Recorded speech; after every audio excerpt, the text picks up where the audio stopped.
started as a research officer in the newly expanded research department of Nepal Rashtra Bank, which was back in 1967. She ended up there as department chief later in her years. Dr. Acharya also worked for the World Bank. She provided consultancy services to several organizations, including the Asian Development Bank, UNDP, and UNIFEM. Currently, she has retired from consultancies and regular jobs, but she is involved in the Tanka Prasad Acharya Memorial Foundation as General Secretary. She's also the patron and senior advisor of the NGO Ahavagi. At this point, ma'am, I would like to request our very dear Dr. Meena Acharya to take over the screen to deliver her keynote speech on the topic of women's role in the Nepalese economy, constraints, and challenges. Ma'am, I hand over the screen to you.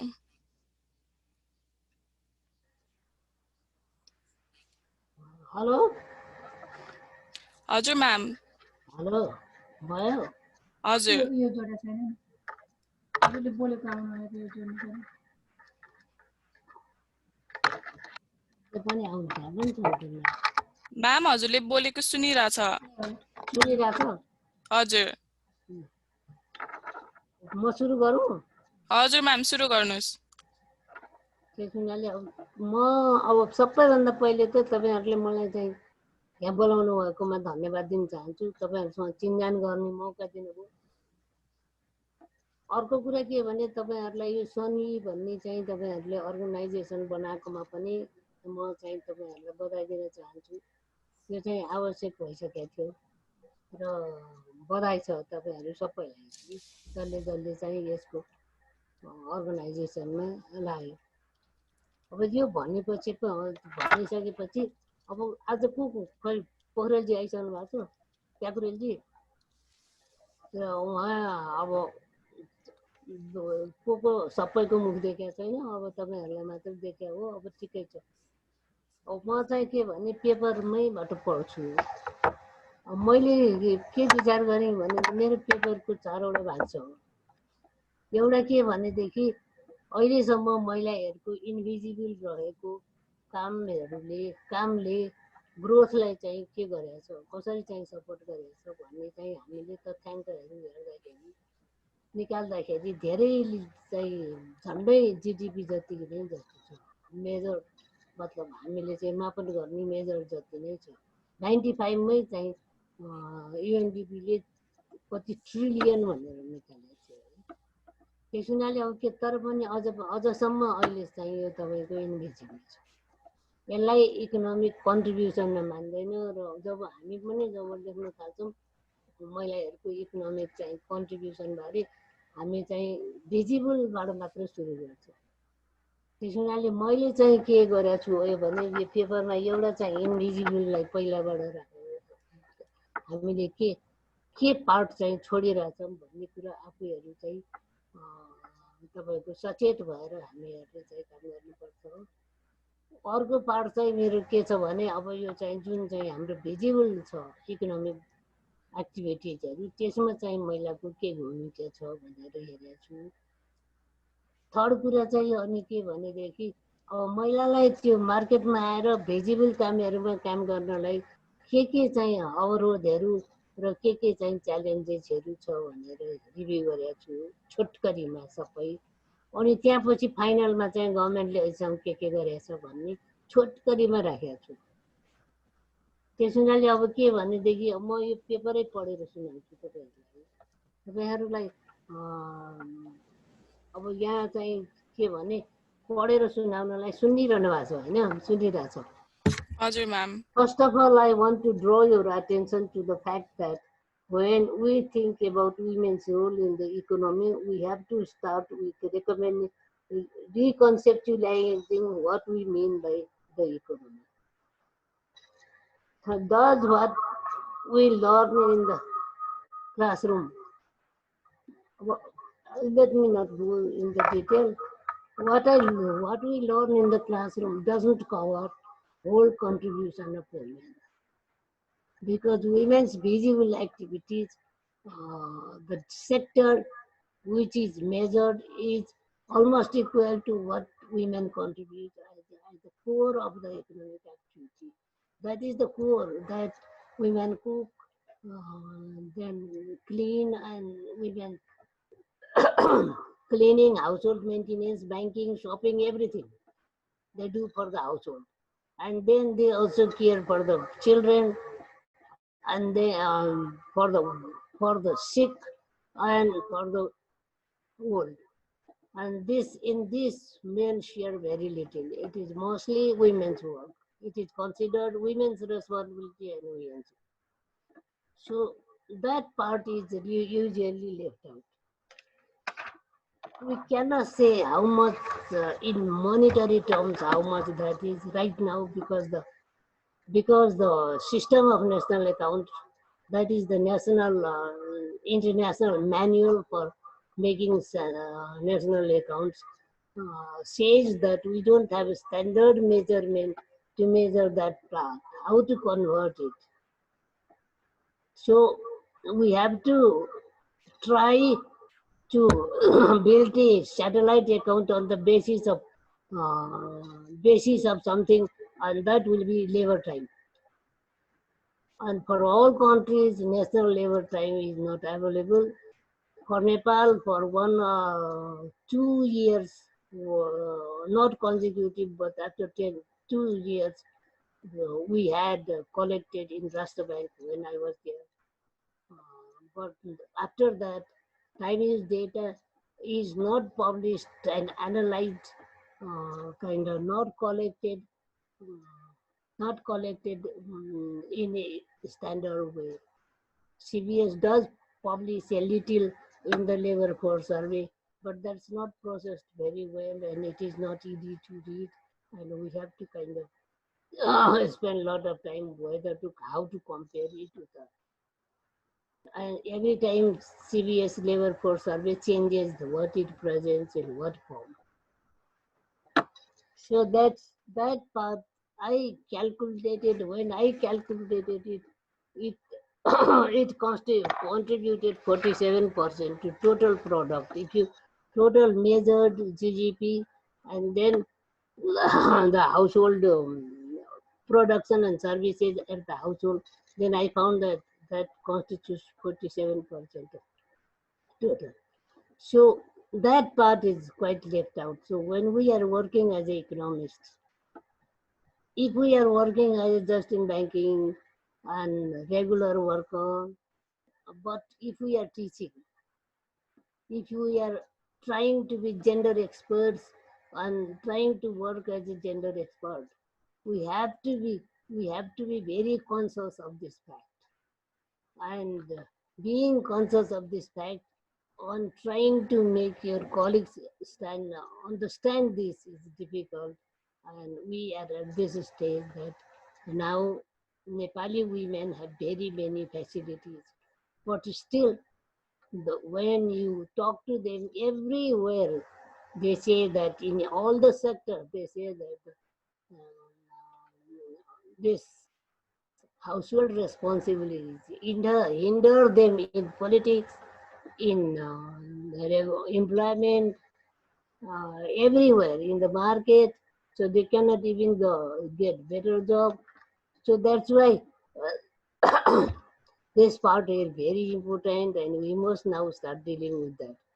So now with that, I finish this part, and then I go to the next part, which I deal with as the published sectoral data that I have on the labor force, because we don't have product-wise sectoral data where what part is contributed by them and what part is contributed with them.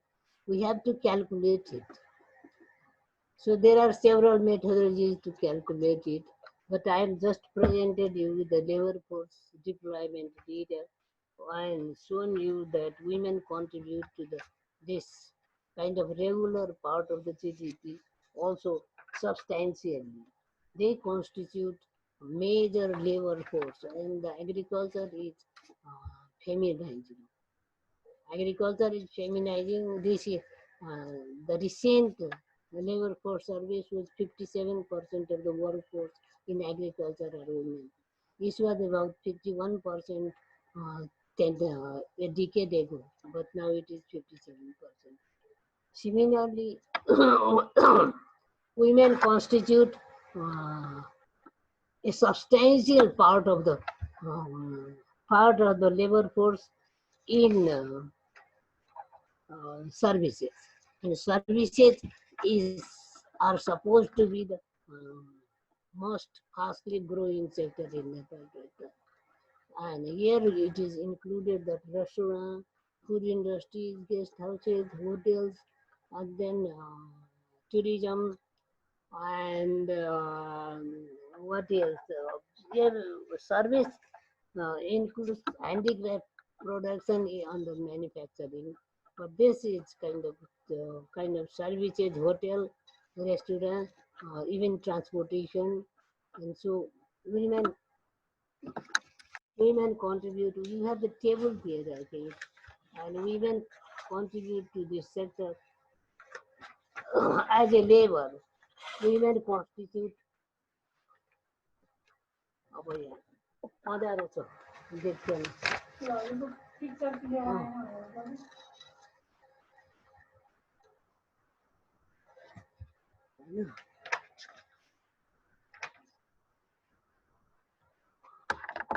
भएन त्यो पद नलाउनु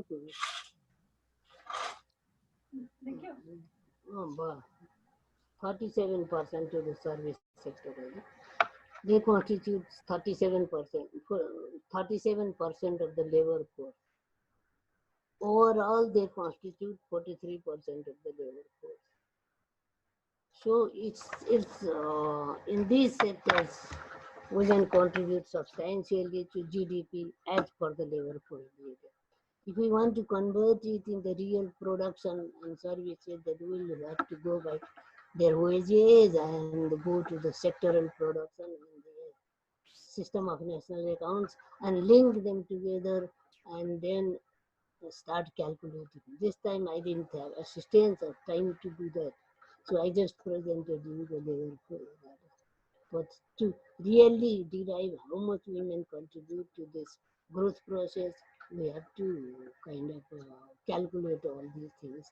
So far, it is not calculated by the Central Bureau of Statistics or internationally anywhere.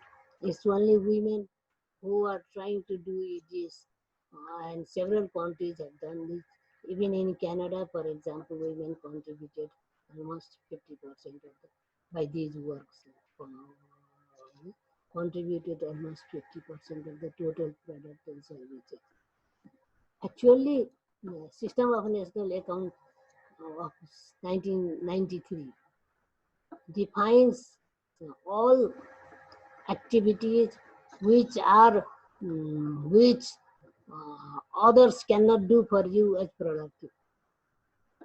But then it goes to say that since we do not have a standard method to measure the work that is done at the high school and services provided for child care, sick care, and the old care, that is why that part is not in SMA, and SMA takes only those parts which are kind of measuring. So that is the account of women's contribution, I think. And in short, um, I don't think I need to go in detail. You are all economists and can see. I hope this paper has been distributed.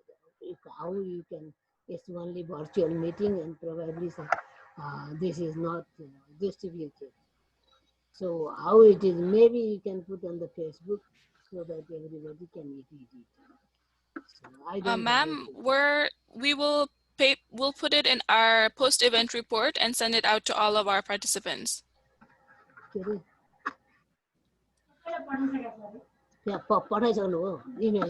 पछि पठाउने छौँ. Yeah, okay. So yeah, you will have the paper. So I will just summarize it because I just have 10 minutes or 15 minutes time. Because these are facts and most of you should know this fact. And since many of you are very highly educated, probably you know already.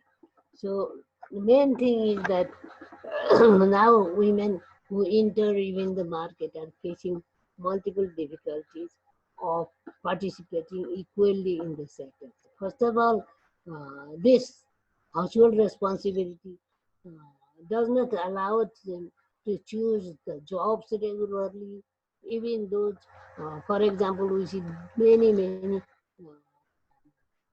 vending shops, women, many tea shops, but they cannot do regular work because of the children. They take their young children to the work and they do those work which they can do with children.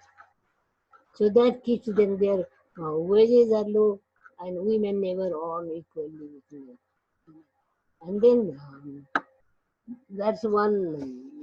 Other is the lack of capital because for small enterprises, microcredit supplies some credit.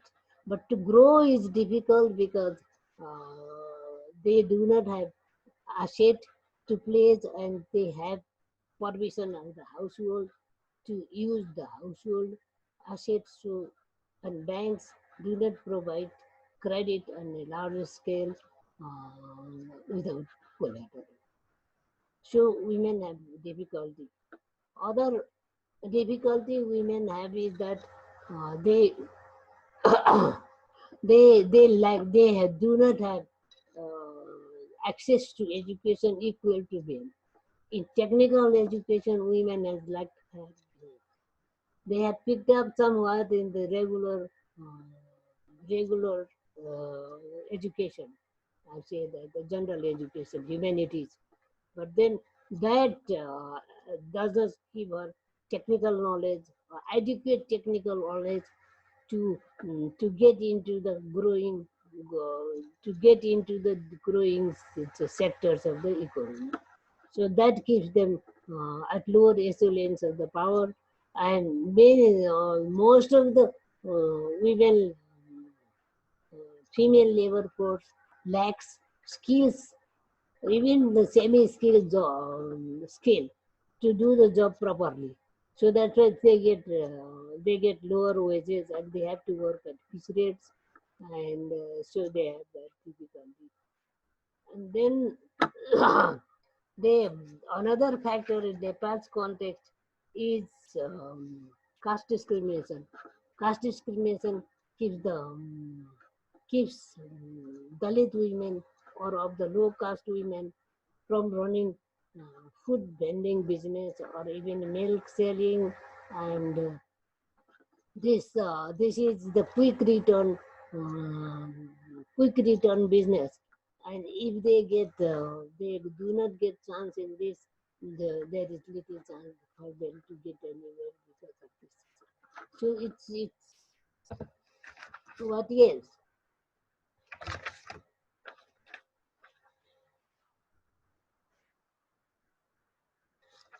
And then conceptually, internationally, even now, men are considered breadwinners. That is not a fact. Even now, women contribute a large part of the even the market income. But then still, the society does not support a breadwinning role for women. Even she contributes, she is considered economically not active. If you go and ask her, she works whole day. She runs the agricultural farm and all that. If you ask her that what you do, then she will say that I don't do anything. So even in their conception, this is kind of a only going out of the house and doing something as a job. Only that is work. So that's why this whole psychological, and then women often don't want to fight it out, even for the promotion, even in the market. So they have to leave it as that. They get lower wages, and even they do not want to bargain very many times, and that is just because we are kind of brought up in a in a society which thinks that we don't have to earn for the thing, and that is another difficulty. So I think that those are the things that summarize that we have to work on that facility women. Yeah. And Ma'am, then, yeah, Meena yes. ma'am, uh, sorry to interrupt you. एक minute एक दुई minute में wrap up गर्न मिल्छ? कति मिनटमा 2 minute ma'am. पाउनुहोस् अब यति त्यति अलिअलि बोल्दा पनि त्यति सिक्दैछ अब के गर्नु 15 मिनट भइसक्यो हजुर. त्यस हुनाले अब के हो भने म यो गभर्मेन्टको प्लानहरूको बारेमा नजाउँ गभर्मेन्टले थुप्रै प्रोग्रामहरू बनाएको छ होइन There are plenty of programs. We have been on it, and we have now legal law, which legal system and law which provides for equality and makes it a crime to discriminate among girls and boys. But then it is very difficult to implement, and we see that there are series of law on violence, gender-based violence, and that in spite of that it is increasing, and because of the corona now it is increasing more. And so also government has introduced gender budgeting, and also policies like GACI, which is called gender and social inclusion. But then both of these programs are not implemented properly, and so other programs also are not implemented properly. And so that even for education, for example, government had instituted a large scale scholarships for school, for all girls in the school, and then also for the technical education, but then still it takes time for them to catch up. Women now, and then most kind of disturbing factor is that women, when I calculated in 2011, women earn about 73% of the what men earn of the UNDP PPR in the PPR dollars, purchasing power parity. Okay. But then now they earn only 60%. So it's instead of increasing, the ratio increasing. When we talk about it, that women now do this and that, they earn so much. But the issue is not how much they earn. The issue is what is the relative relationship between men's and women's earnings. And so it has declined. So that is worrisome. So we as outsiders, not within the government and outside the government, we have to be conscious to help government as well as to keep kind of what keep a watch on government programs so that they are not just talking about and they are implemented. And so I think with that, I think I will have to leave because I have taken my time, and thank you. Is that okay? Absolutely. Thank you so much for the address, Dr. Acharya. Oftentimes, when women and the economy are talked about together, people only think of women entrepreneurs and politicians, Mm, but we leave behind the deep-seated devaluation and violence mm, imposed upon yeah, women's time and productivity. yeah. So indeed, the entire idea of the economy needs to evolve as so many of us take charge of fields that were denied to us in history. And other data and trends that Dr. Acharya has suggested in her report are that women do make significant contributions in industries like agriculture, hospitality, finance, health, and education, but at the end of the day, it is still structurally difficult for women to gain leadership and recognition.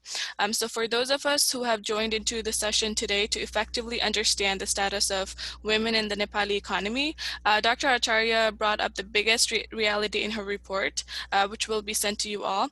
Women are found in every sector of the economy, but our involvement is overly characterized by challenges and constraints instead of our accomplishments. So thank you, Meena ma'am, for such a critical analysis of the topic, which clearly calls both men and women to action.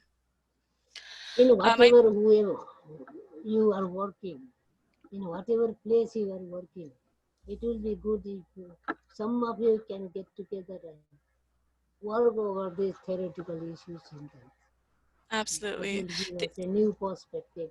That will give us a new perspective. Now I'm kind of getting old, and you saw today it took me so much time to even to talk to you. So that's why No worries. you will have produced people better than me in economics to fight with the men about the definition of economics. And since you, Asumita, are in US, so you will have access, you have, I'm sure, access to all the literature.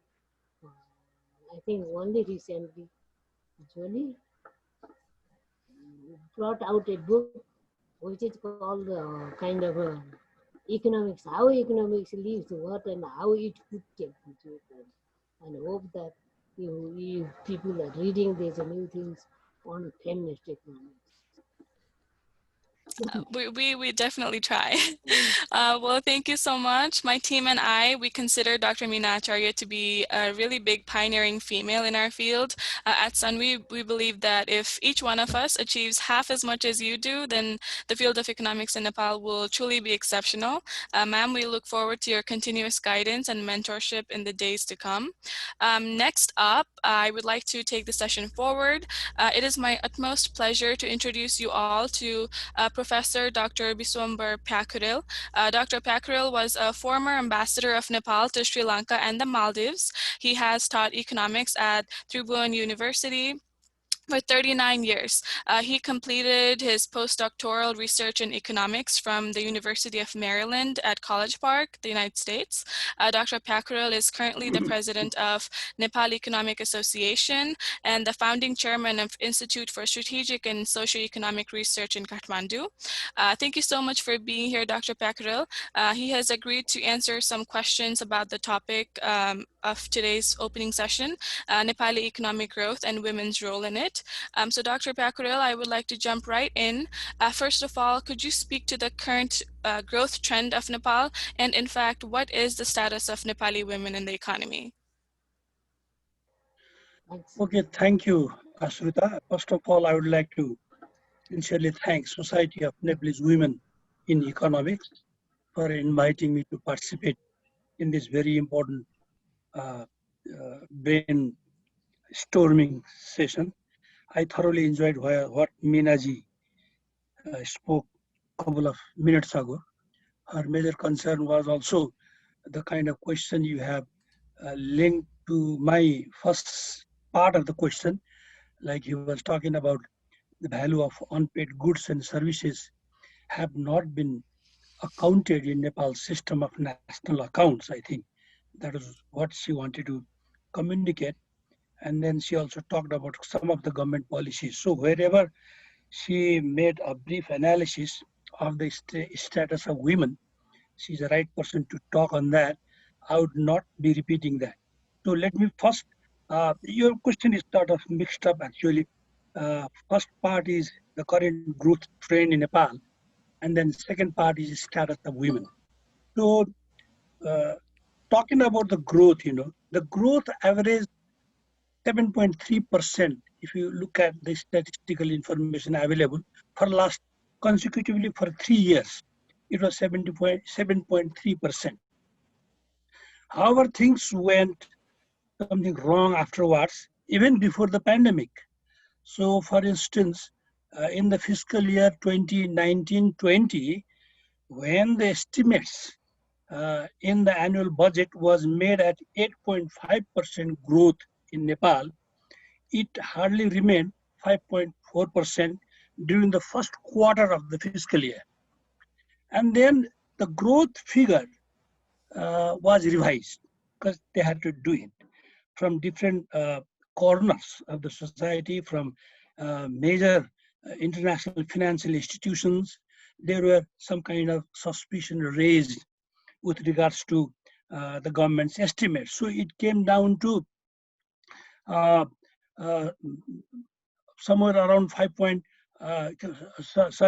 around 7%.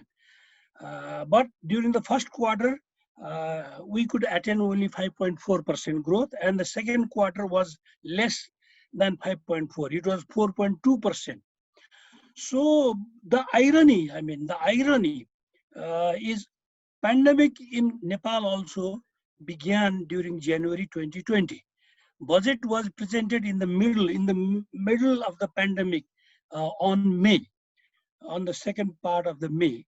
But the finance ministry made the estimates of growth at 7%. I think if we are fortunate enough, it will not cross 1% mark based on the available data, those from the World Bank, IMF, ADB, and other accredited think tanks in Nepal. Uh, so, the major constraints to talk about the growth trend in Nepal is government debt. This is pretty much alarming.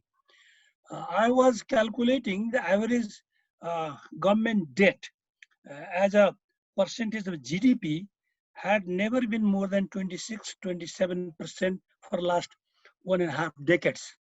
But this year, it is almost 38%. And then last year also, the debt liability, government debt stood at 30%. So this is really big in the case that Nepalese currency have recently been depreciated with US dollars by 9.15%.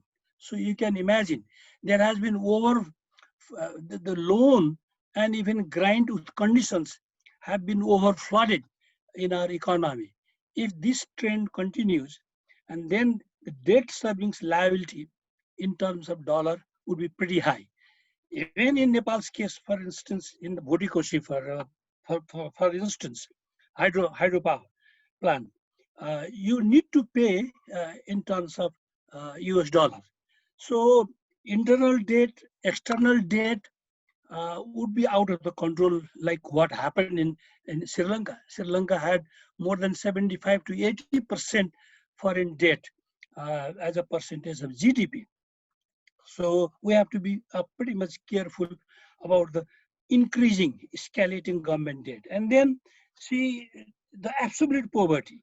Nepal already had 18.7% population under the absolute poverty line, but very recent estimates made by the World Bank reveals that it is at the moment 31.2%.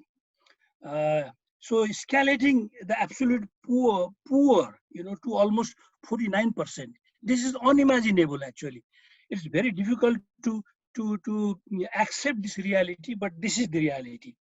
So similarly, Minaji also talked a little bit about micro and small and medium enterprises. This is the sector which contributes about 22% in Nepal's GDP and gives employment to almost 1.7 million Nepalese populations. So 90% of MSMEs, have been completely closed down. Our recent information reveals that micro and small and medium enterprises incur debt servicing liability to the banking institutions almost 4 trillion Nepali rupees. On the one hand, there has been 90% closure. Even in the case of manufacturing industries, recent data from the central bank reveals like about 61% of the total manufacturing enterprises had been completely closed down. And then you talk about food consumption. You talk about food security issue. Recent survey done by World Food Program and Ministry of Agriculture shows 23% household consume inadequate food. About 46% of the children aged 6 to 23 months have been surviving in minimum diet. This indicates, we are going to face very soon sort of malnutrition. And then the population, now let me talk briefly, and in the following discussion, I will be highlighting more on the status of women to the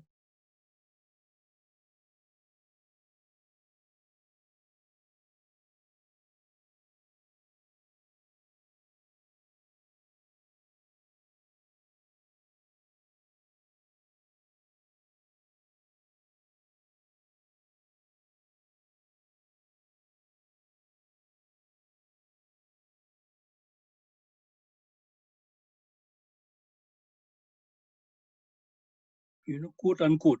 This indicates females' contribution is not really, in real sense, accounted. So with gender inequality, if you look at the latest data available, uh, gender inequality index, Nepal ranks 115th out of 162 countries.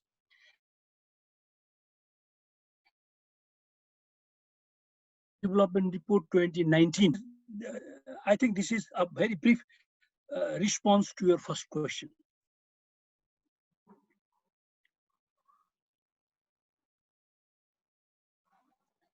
I don't hear you. All right, I'm sorry. मैले unmute गर्न बिर्सेछु. Yeah. सो मेरो अर्को follow-up question चाहिँ हजुरले मैले सोध्न खोजेको एक दुईवटा चाहिँ एन्सर पनि गरिदिनु भयो. तर for now, so what do you recognize as our strongest industries nationally, and what sectors do you see women gravitating towards in the upcoming years? यो चाहिँ नि strongest industries, currently tourism seems to be one of the important, sectors. However, UN report says international tourist arrival could decline by 20 to 30% in 2020, and loss from this sector, would be between US dollar 300 to 300, 450 million. So this is a huge amount that Nepal would probably lose after the COVID. The other sector that have created employment opportunities are agriculture, fisheries, and forest products. So if you look at the recent data achieved, that reveals that 1.5 million people are employed in agricultural, fisheries, and forest products, which is very important.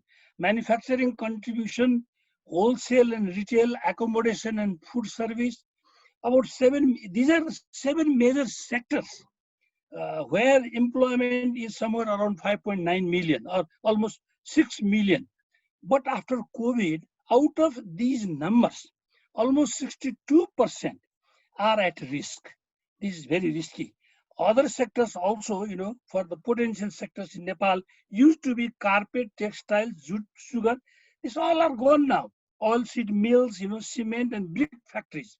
If you look at the export and import trend in Nepal, the income that you generate out of your exports is much less than the export income that you make.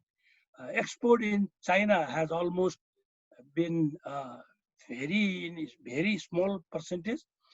There has been about 44% decline in China. Although we are not that bad with regards to export in India. So scope of work to women, if we talk about this, except household chores, women are engaged in agriculture, wholesale and retail trading and education industries. If time permits, I will be also giving you some my sorts of thoughts on what immediate policy changes that government should be doing to elevate the status of Nepalese women from poverty and allowing them to more productively and be a principal bread earner. This is Dr. Saab, so the why answer don't of your second question. Right. So if it's okay with you, Yeah. if it's okay with you, you could explain what the government can do in terms of policy, and could you also touch a little bit on how the private sector comes to play moving forward? Uh, until now, for last almost uh, 20, 20 years, there has been very few areas where government has uh, uh, uh, aggressively focused on as a policy subscription, but that has not been supporting women. So, first of all, I think access to finance is one of the very important area where government should immediately think about, making the life of working age population in Nepal easier.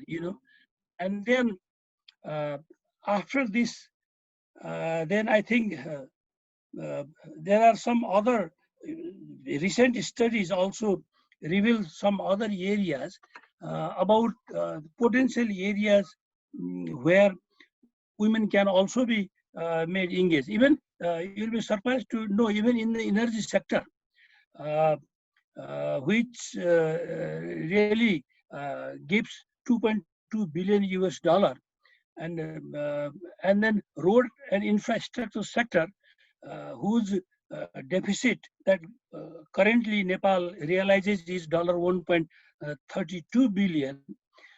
Similarly, transport, aviation, and industry, there has been increasing trend of women employment in these areas.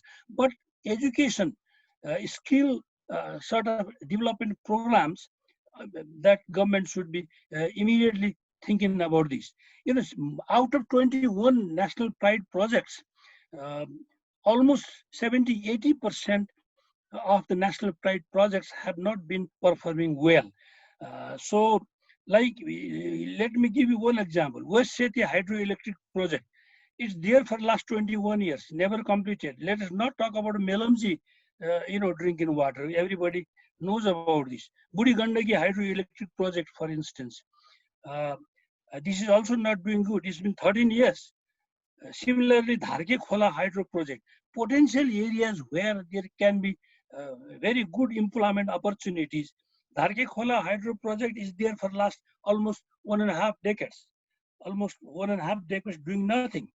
Uh, and in agricultural sector also, women's participation is not very encouraging, largely because fertilizer use is hardly 75 kilogram per hectare, as against 150 kilogram per hectare in South Asia. The productivity of paddy rice is also hardly 3.8 million tons per hectare. This is pretty low compared to South Asia and Southeast Asia.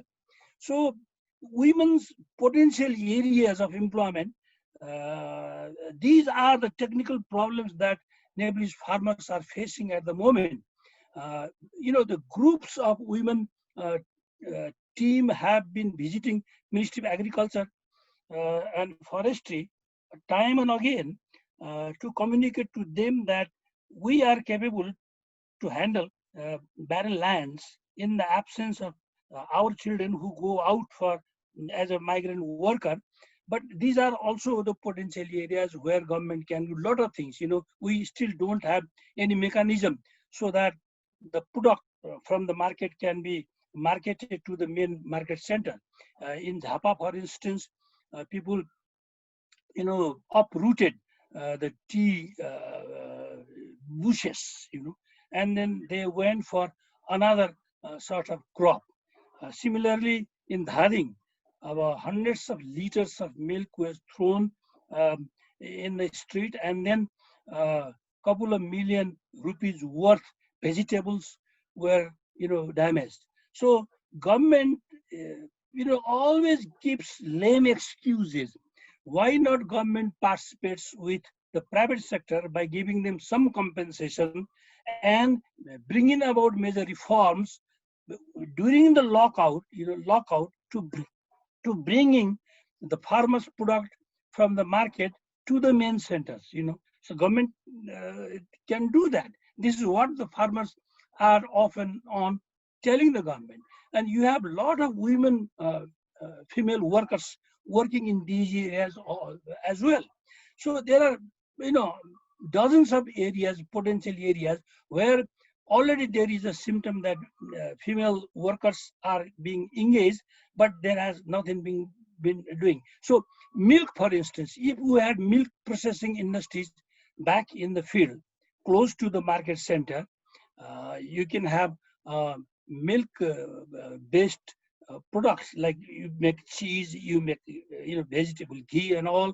There are several things that you can really make out of it. So there is no cold storage, no system of marketing.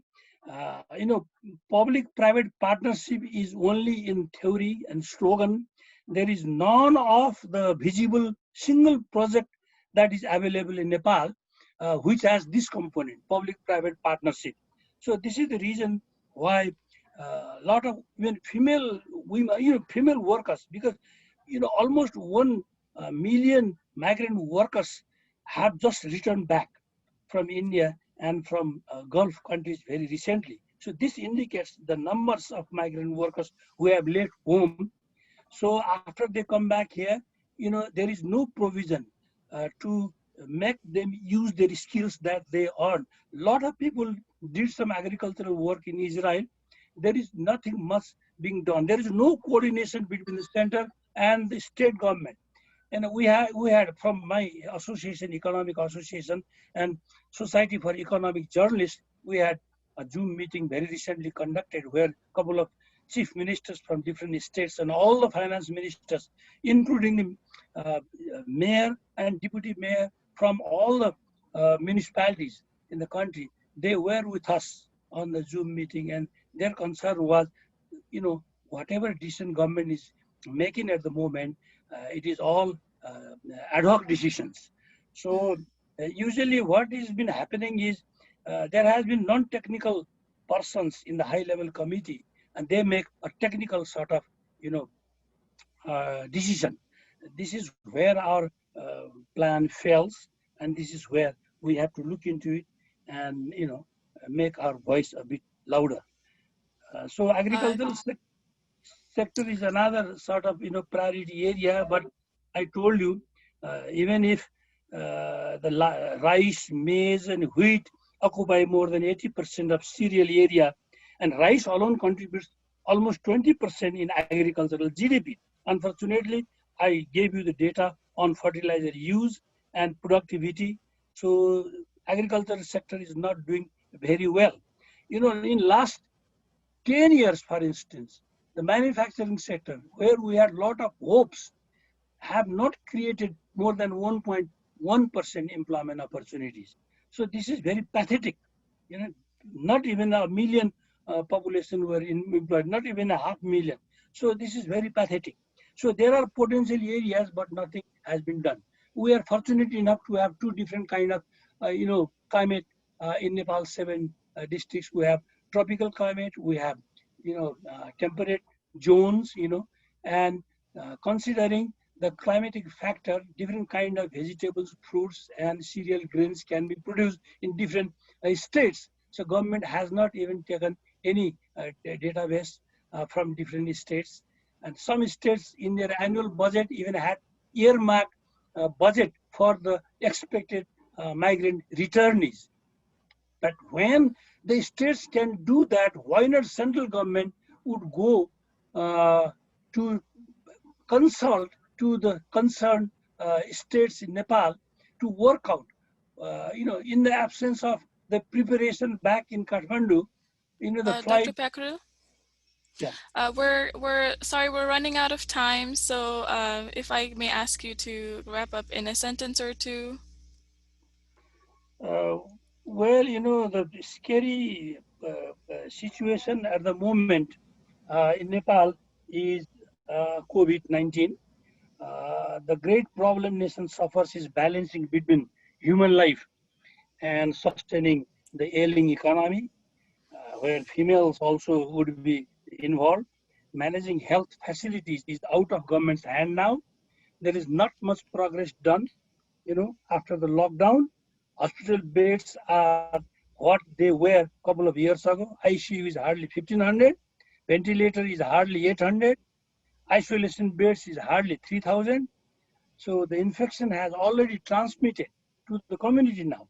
Surprisingly, number of tracking and testing has actually declined during 2 weeks lockdown. A week's, this is very alarming statistics I'm giving to you. A week's average of positive rate in Kathmandu Valley is almost 12% compared to a national average of 8.7%. Awesome. So the yeah,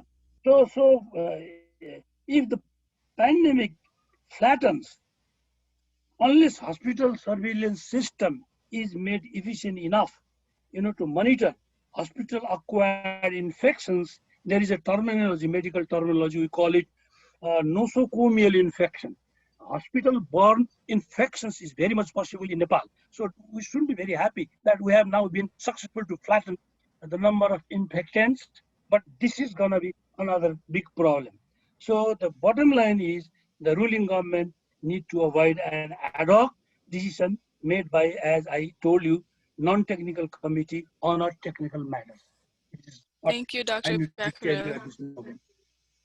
I feel like I learned a lot from our conversation today, and thanks to moments like this, I'm able to reflect on how important it is to have more Nepali citizens involved, both at the governing level and the operational level, to be involved, interested, and invested in our local and national economy.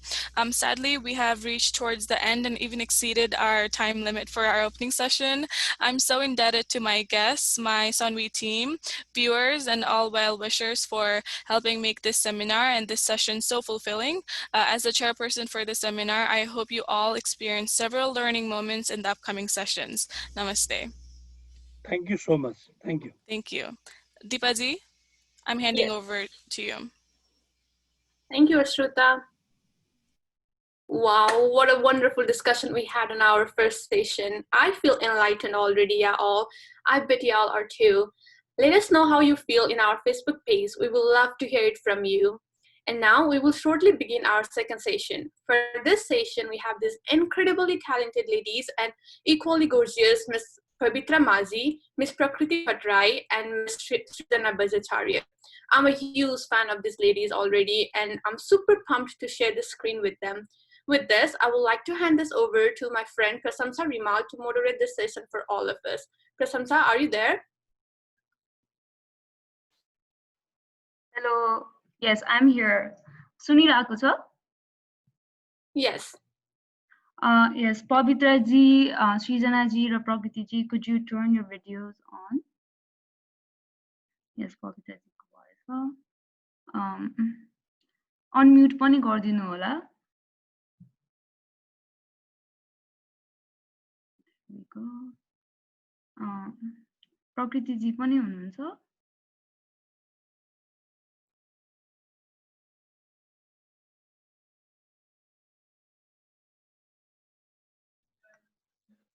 Hello.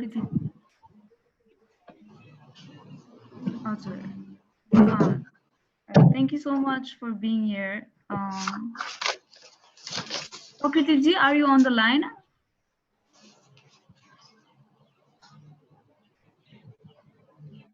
I can see Pavitra ji or Srijana ji.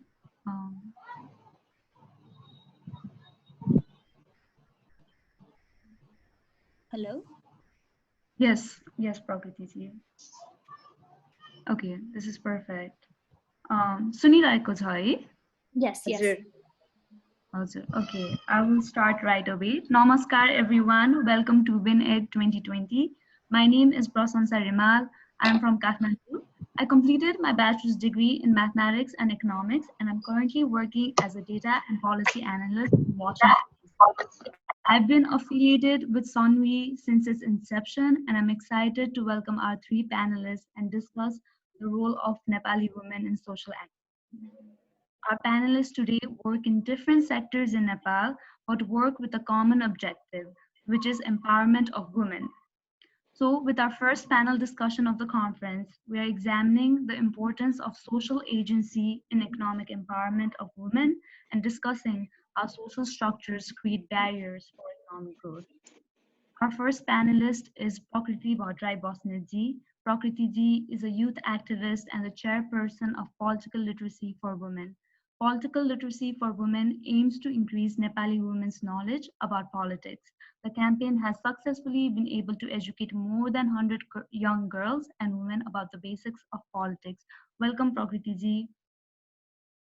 Our second panelist is Srijana Bajacharya ji. Srijana ji has worked more than 8 years in NGOs and INGOs with an extensive focus on working towards young people's sexual and reproductive health and rights in both rural and urban parts of Nepal.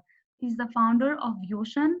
Yoshan is a young feminist-led network working on spreading awareness on reproductive and abortion rights in the country. Welcome, Srijana ji. And last but not least is our panelist Pavitra Maji ji. Pavitra ji is the founder of Project Sahasi, The Brave Woman, which is an adult literacy program designed for women. She is leading this project in 10 different communities at her hometown Sarlahi, where about 300 women are getting free basic education. Welcome, Pavitra ji. समय निकालेर आइदिनु भएकोमा हजुरहरू तीनैजनालाई धेरै धेरै धन्यवाद। अब अब म कार्यक्रम अगाडि बढाउँछु। मेरो पहिलो प्रश्न तीनैजना प्यानलिस्टको लागि हो। हजुरहरूको कामको एरियामा वुमेन एम्पावरमेन्ट, महिला सशक्तिकरणले गर्दा समाजमा कस्तो प्रभाव देख्नु भएको छ?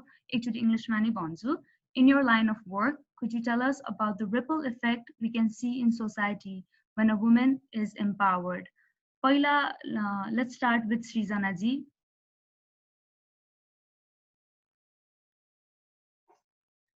Srizana ji? हजुरको म्युटमा छ। Yeah, thank you so much for the question. Paila Suruta, I work in the field of sexual and reproductive health, as Prasansa has already introduced me. अनि एकदम ठुलो expect of life when we talk about like your यौन तथा प्रजनन स्वास्थ्य सम्बन्धी तपाईले कुरा गर्दाखेरि अनि यसमा हामीले कस्तो रहेको छ भने मान्छेहरुको धारणा चाहिँ यौन तथा प्रजनन स्वास्थ्य भन्ने बित्तिकै they only think about like sexual relationship राख्ने sexual intercourse हरु गर्ने, which it is not, Hahn. sexual intercourse मात्र हैन, यसको बारेमा चाहिँ there are a range of spectrum of things that happens when we talk about sexual and reproductive health. अनि empowerment को कुराहरु गर्दाखेरि चाहिँ जब एउटा महिलाले एउटा किशोरीले आफ्नो शरीरको बारेमा आफैले निर्णय लिन सक्यो भने that's empowerment, right? So that's what we यो शानमा हामीले फोकस गरेको young girls सँग, young women, mostly adolescent, on त्यसपछि young people with the different professions सँग काम गर्न खोजेको पनि यही हो के। So we are making them aware to make their decision of their own body, my body my rights भनेर भन्छौं नि त। So त्यो is very basic thing that मान्छेहरुले बुझ्न जरुरी छ के। त्यो नबुझेर जति पनि इफेक्टहरु भइराखेको छ, जस्तो भाइलेन्सको कुराहरु बढिराखेको छ भनेर भन्नुहुन्छ, rape cases are increasing this days, हैन, सुसाइडको केसेसहरु चाहिँ इन्क्रिज भइराखेको छ। So this all because like we do not understand मेरो बडीमा चाहिँ मेरै राइट छ, सो अरु कसैको राइट छैन। when I take decision that's my, अनि कसैले यो डिसिजनलाई चाहिँ हार्म गर्ने र इन्टरफेयर गर्न चाहिँ नि पाउँदैन, हैन। So that making a choice of your life when it comes to deciding what you like, के गर्नु मन छ फ्युचरमा, अनि पछि like maybe this sexual and reproductive health को बारेमा कुरा गर्दाखेरि चाहिँ it's more about with whom you want to be intimate, कसरी कोसँग हुने relationship कसरी राख्ने, communication के गर्ने। It's not about with only your partners, Hahn, it's a relationship and a communication with your parents, it's a relationship and communication with your friends, your teachers, your mentors, अनि जो पनि that surrounds you. So त्यो हिसाबले कुरा गरेर आफ्नो बडीमा आफैले decision लिने कुरा सिकाइसकेपछि they get empowered, हैन।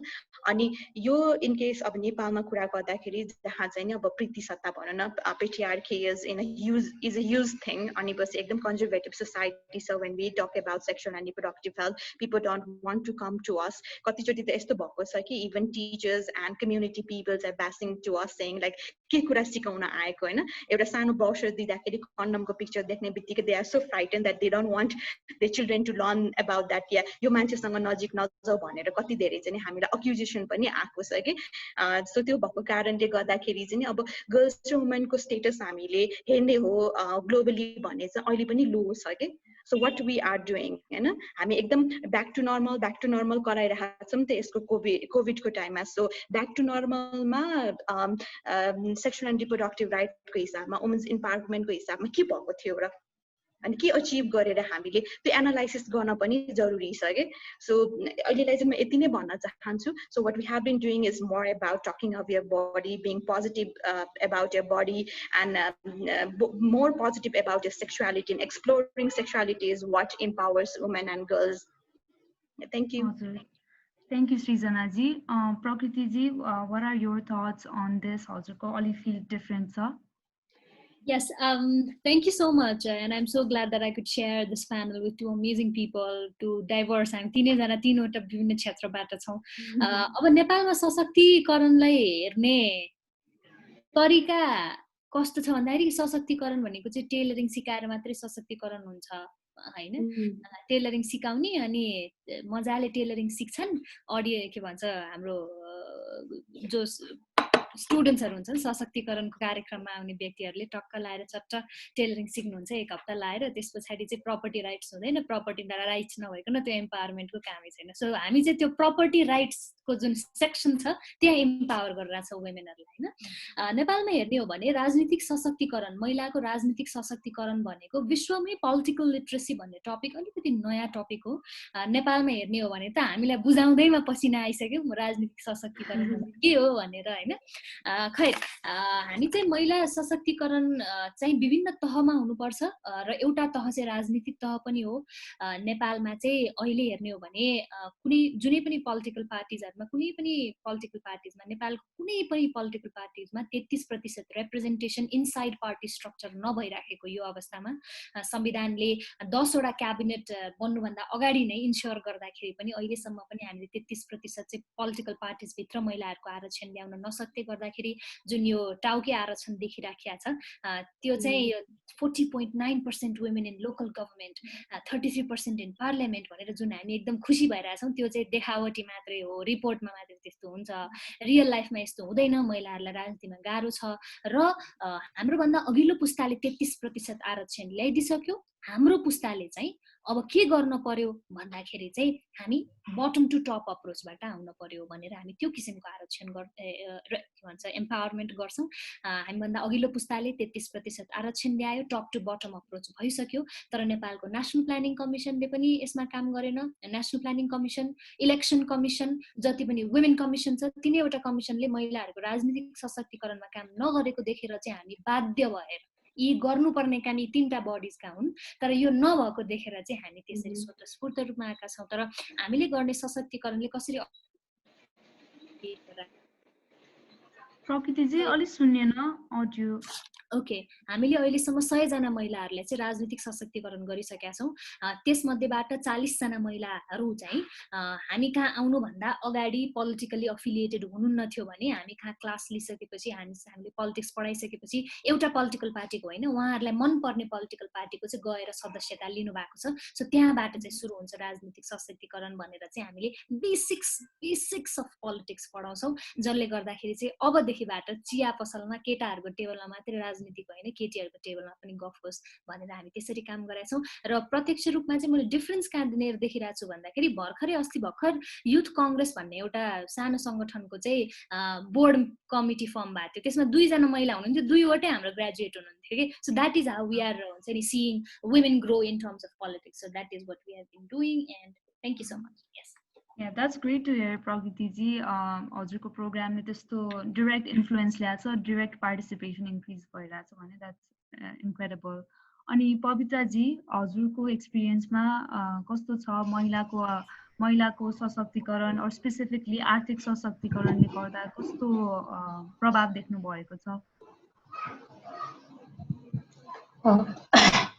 मलाई सुनिरहनु भएको छ है हजुर सुनिरहेको छ ओके हाम्रो सृजनाजीले प्रजनन सशक्तिकरणको कुरा गर्नुभयो हाम्रो प्रकृतिजीले राजनीतिक सशक्तिकरणको कुरा गर्नुभयो र म चाहिँ अब आर्थिक सशक्तिकरणको पाटोलाई जोड्न चाहन्छु हजुरको प्रश्न आर्थिक सशक्तिकरण एउटा महिला आर्थिक सशक्तिकरण भइसकेपछि उसले समाजमा कस्तो रिपल इफेक्ट छ भन्ने कुरालाई म अलिक फोकस भएर म भन्छु कस्तो हुन्छ भनेदेखि जब एउटा महिला चाहिँ आर्थिक रूपले चाहिँ एउटा सक्षम बन्छ नि सर्वप्रथम त पहिला सुरुमा समाजभन्दा पहिले चाहिँ उसले परिवारमा आर्थिक भूमिका पहिला निर्वाह गर्न सक्छ अब जस्तो कि तपाईको फर एक्जाम्पल घर खर्चको लागि नुन तेल तरकारीदेखि लिएर अब उसलाई चाहिने हरेक महिनामा चाहिने उसलाई स्यानिटरी प्याड आफूलाई लगाउन मन लागेको लुगा आफूलाई लगाउन मन लागेको टीका चुरा पोते श्रृङ्गारका कुनै पनि सामान चाहिँ आफ्नै पैसाले खरिद गर्न सक्छ आफैले मन लागेको कुरो लाउन खान र किन्न सक्छ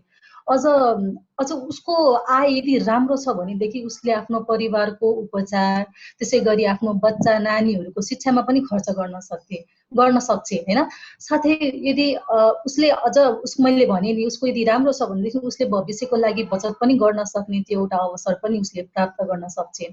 सो यो किसिमले चाहिँ के हुन्छ भनेदेखि आर्थिक रूपले सबलीकरण भइसकेपछि उसमा एउटा आत्मविश्वास, आत्मसम्मान र आत्मनिर्भरता बढेर आउँछ। सर्वप्रथम त उसमा आउने परिवर्तन है। अनि परिवारमा अन्य पुरुषहरू जुन जस्तो कि हाम्रो समाजमा हाम्रो बुवा, हाम्रो दाइ, हाम्रो हजुरबुवाले आर्थिक भार खेपिरहनु भएको छ, आर्थिक भूमिका निभाइरहनु भएको छ, त्यसमा हामी जस्तो महिलाहरूले चाहिँ हामीले त्यो भूमिका निर्वाह गरिसकेपछि हामीलाई पनि हाम्रो परिवारले एउटा मुख्य व्यक्तिको रूपमा हाम्रो बुवा, हाम्रो पिता सरह, हाम्रो श्रीमान सरह चाहिँ हामीलाई चाहिँ सम्मान अनि हामीलाई मुख्य व्यक्तिको रूपमा चाहिँ हेर्न थाल्छ। जब एउटा परिवारले हामीलाई त्यो रूपमा हेर्छ त्यसपछि समाजले चाहिँ अनि हामीलाई पनि एउटा सक्षम महिलाको रूपमा चाहिँ हेर्न थाल्छ। जसले गर्दा के हुन्छ भनेदेखि समाजमा भएका कुनै पनि इस्युजहरूमा हामी बोल्न सक्छौँ, हामी आवाज उठाउन सक्छौँ, हामीले बोलेको कुरा पनि सुन्छ। किन भन्दाखेरि हामी त आर्थिक रूपले त सबल भएको महिला हो नि त। त्यो भइसकेपछि समाजले पनि हाम्रो यो आर्थिक रूपले सबल भएको महिला हो, यसले त घर खर्च टार्न सक्ने महिला हो, त्यसकारण यसले बोलेको पनि ठिक हो है भनेर चाहिँ समाजले चाहिँ हाम्रो कुरोलाई चाहिँ सुन्न थाल्छ। अनि त्यतिखेर चाहिँ हामीले समाजमा भएका विकासका निर्माणका कार्यहरू अहिले जुन हामी सोसल एक्टिभिटिजमा हामी अहिले फोकस छौँ, सोसल एक्टिभिटिजमा पनि हामी नेतृत्वदायी भूमिका निर्वाह गर्न सक्छौँ होइन। त्यो कारणले गर्दाखेरि चाहिँ के हुन्छ भनेदेखि हामी जस्तो महिलाहरू चाहिँ यदि सोसल एक्टिभिटिजमा यदि आउने हो, यदि त्यसलाई कन्टिन्यू गर्ने हो भनेदेखि चाहिँ हामी अलिकति थोरै भए पनि आर्थिक रूपले चाहिँ सबल हुन चाहिँ एकदमै जरुरी छ भन्ने मलाई लाग्छ।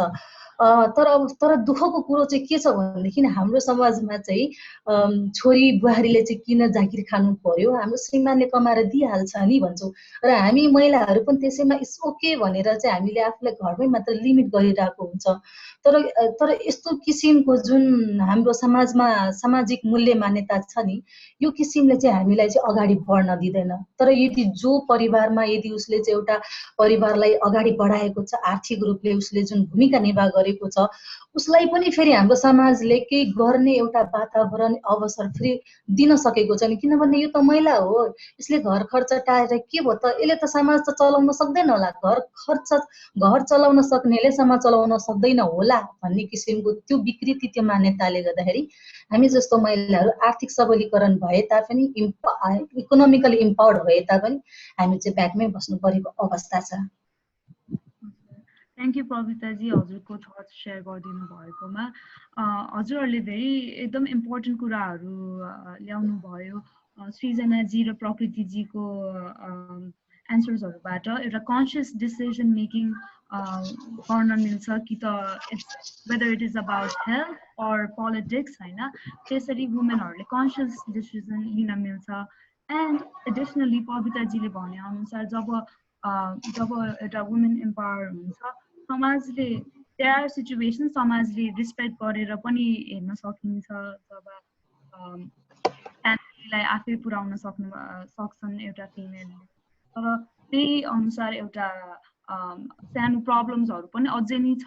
अझै नै वुमेनहरूले घर त चलाउन सकि समाज कसरी चलाउन सकिँदैन भनेर पनि हाम्रो समाजले अझै नै त्यसरी हेरिँदैन। धन्यवाद। अब म सेकेन्ड क्वेसनतिर लाग्छु है। मेरो सेकेन्ड क्वेसन चाहिँ प्रकृतिजीको लागि हो। प्रकृतिजी, हजुरको काममा हामीले अघि पनि ब्रिफली कुरा भयो, सम्पत्तिको अधिकार र नागरिकताको अधिकारमा को बारेमा कतिको पढाइन्छ, अनि आज चाहिँ हाम्रो अडियन्सलाई किन यो अधिकारहरू महिलाको आर्थिक विकास मात्र नभई समाजको आर्थिक विकासको लागि पनि आवश्यक छ भनेर अलिकति बताइदिनुहोस् न। एकचोटि इङ्ग्लिसमा भनिहाल्छु question. In your work, do you educate women about property rights and rights to citizenship? Could you explain to our audience why such rights are important for economic growth of not just women but the society as well? Prakriti ji? Yes, it's very vague and at the same time a lot of topics हैन। यो क्वेसनमा धेरैवटा टपिकहरु include गरेर तपाईले सोध्नु भयो। पहिलो कुरा चाहिँ हाम्रो course चाहिँ एकदमै बेसिक कोर्स हामीले प्रोभाइड गर्छौँ। सिटिजनसिपसँग सम्बन्धित इतिहास हामी पढाउँछौँ कि नेपालमा चाहिँ आमाको नामबाट नागरिकता पाउनलाई कस्तो आन्दोलन लडिएको थियो हैन, र त्यो सँगसँगै चाहिँ त्यो आन्दोलनको प्राप्ति कस्तो भयो र त्यो प्राप्त गरिसकेपछि पनि आजसम्म के कस्तो कुराहरू भइराखेको छ भनेर हामी डेफिनेटली पढाउँछौँ त्यो कुरा।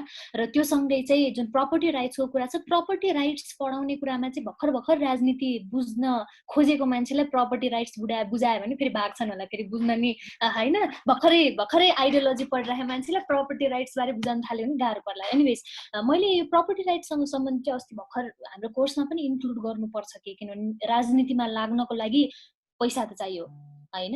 नेपालमा प्रपर्टी राइट्स आएको कति नै भएर हैन, त्यो कारणले गर्दाखेरि यो कुरा पनि पढाउने हो कि हाम्रो कोर्समा भनेर विदेशी रिसर्चहरू पढिरहेको थिएँ। इन्डियाको एउटा रिसर्चमा चाहिँ के थियो भन्दाखेरि चाहिँ जस्तो कि अब इन्डिया र नेपालको धेरै परिवेश सिमिलर छ हैन। अब त्यहाँनिर चाहिँ जुन यो वंशको के भन्छ आफ्नो पिताको चाहिँ सम्पत्तिमा हक लाग्ने जुन कानुन आयो नि इन्डियामा, त्यस पछाडि चाहिँ के भएको थियो भन्दाखेरि पुरुषहरूले चाहिँ आफ्नो के भने श्रीमतीहरूलाई कुटेर चाहिँ मार्ने रेट बढेको थियो अरे के। अनि one of the reasons was this particular act हैन।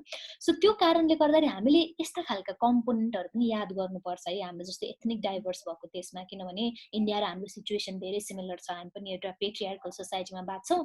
एउटा हैन एकजना महिलाले चाहिँ बुवाको नामबाट चाहिँ इन्हेरिट प्रपर्टी इन्हेरिट गर्दै गर्दाखेरि पुरुषले कुटेर मार्नेसम्म त्यस्तो हुन्छ भने नेपालमा पनि यो सम्भावित कुराहरू हो। सो हामीले चाहिँ वुमेन इन इकोनोमिक्स र प्रपर्टी राइट्सका विभिन्न कुराहरू गर्दै गर्दाखेरि हामी के छुटाउँछौँ नेपालमा भन्दाखेरि एन्थ्रोपोलोजीको सेक्टरलाई हेर्न छुटाउँछौँ। त्यो हामीले छुटाउनु हुँदैन जस्तो लाग्छ मलाई। यो रिसर्च पढेपछि चाहिँ म पनि एकदमै आई युज टु एडभोकेट कि यस्तो हुनैपर्छ भनेर। त्यसका कन्सिक्वेन्सेसहरू पनि के कस्ता रहेछन् भनेर हामीले अध्ययन गर्न एकदमै जरुरी छ, जुन नेपालमा भएको रहेछ मैले पढे अनुसार है। र त्यो हुँदै गर्दाखेरि चाहिँ तपाईले थर्ड क्वेसन के सोध्नु भएको थियो, पढाउनु हुन्छ हुँदैन? And the third question was किन इम्पोर्टेन्ट छ त यस्तो राइट्स आर्थिक सशक्तिकरणको लागि? अब आर्थिक सशक्तिकरणको लागि पहिला कुरा त यो नागरिकतासँग सम्बन्धित कुरामा आउँछ हैन।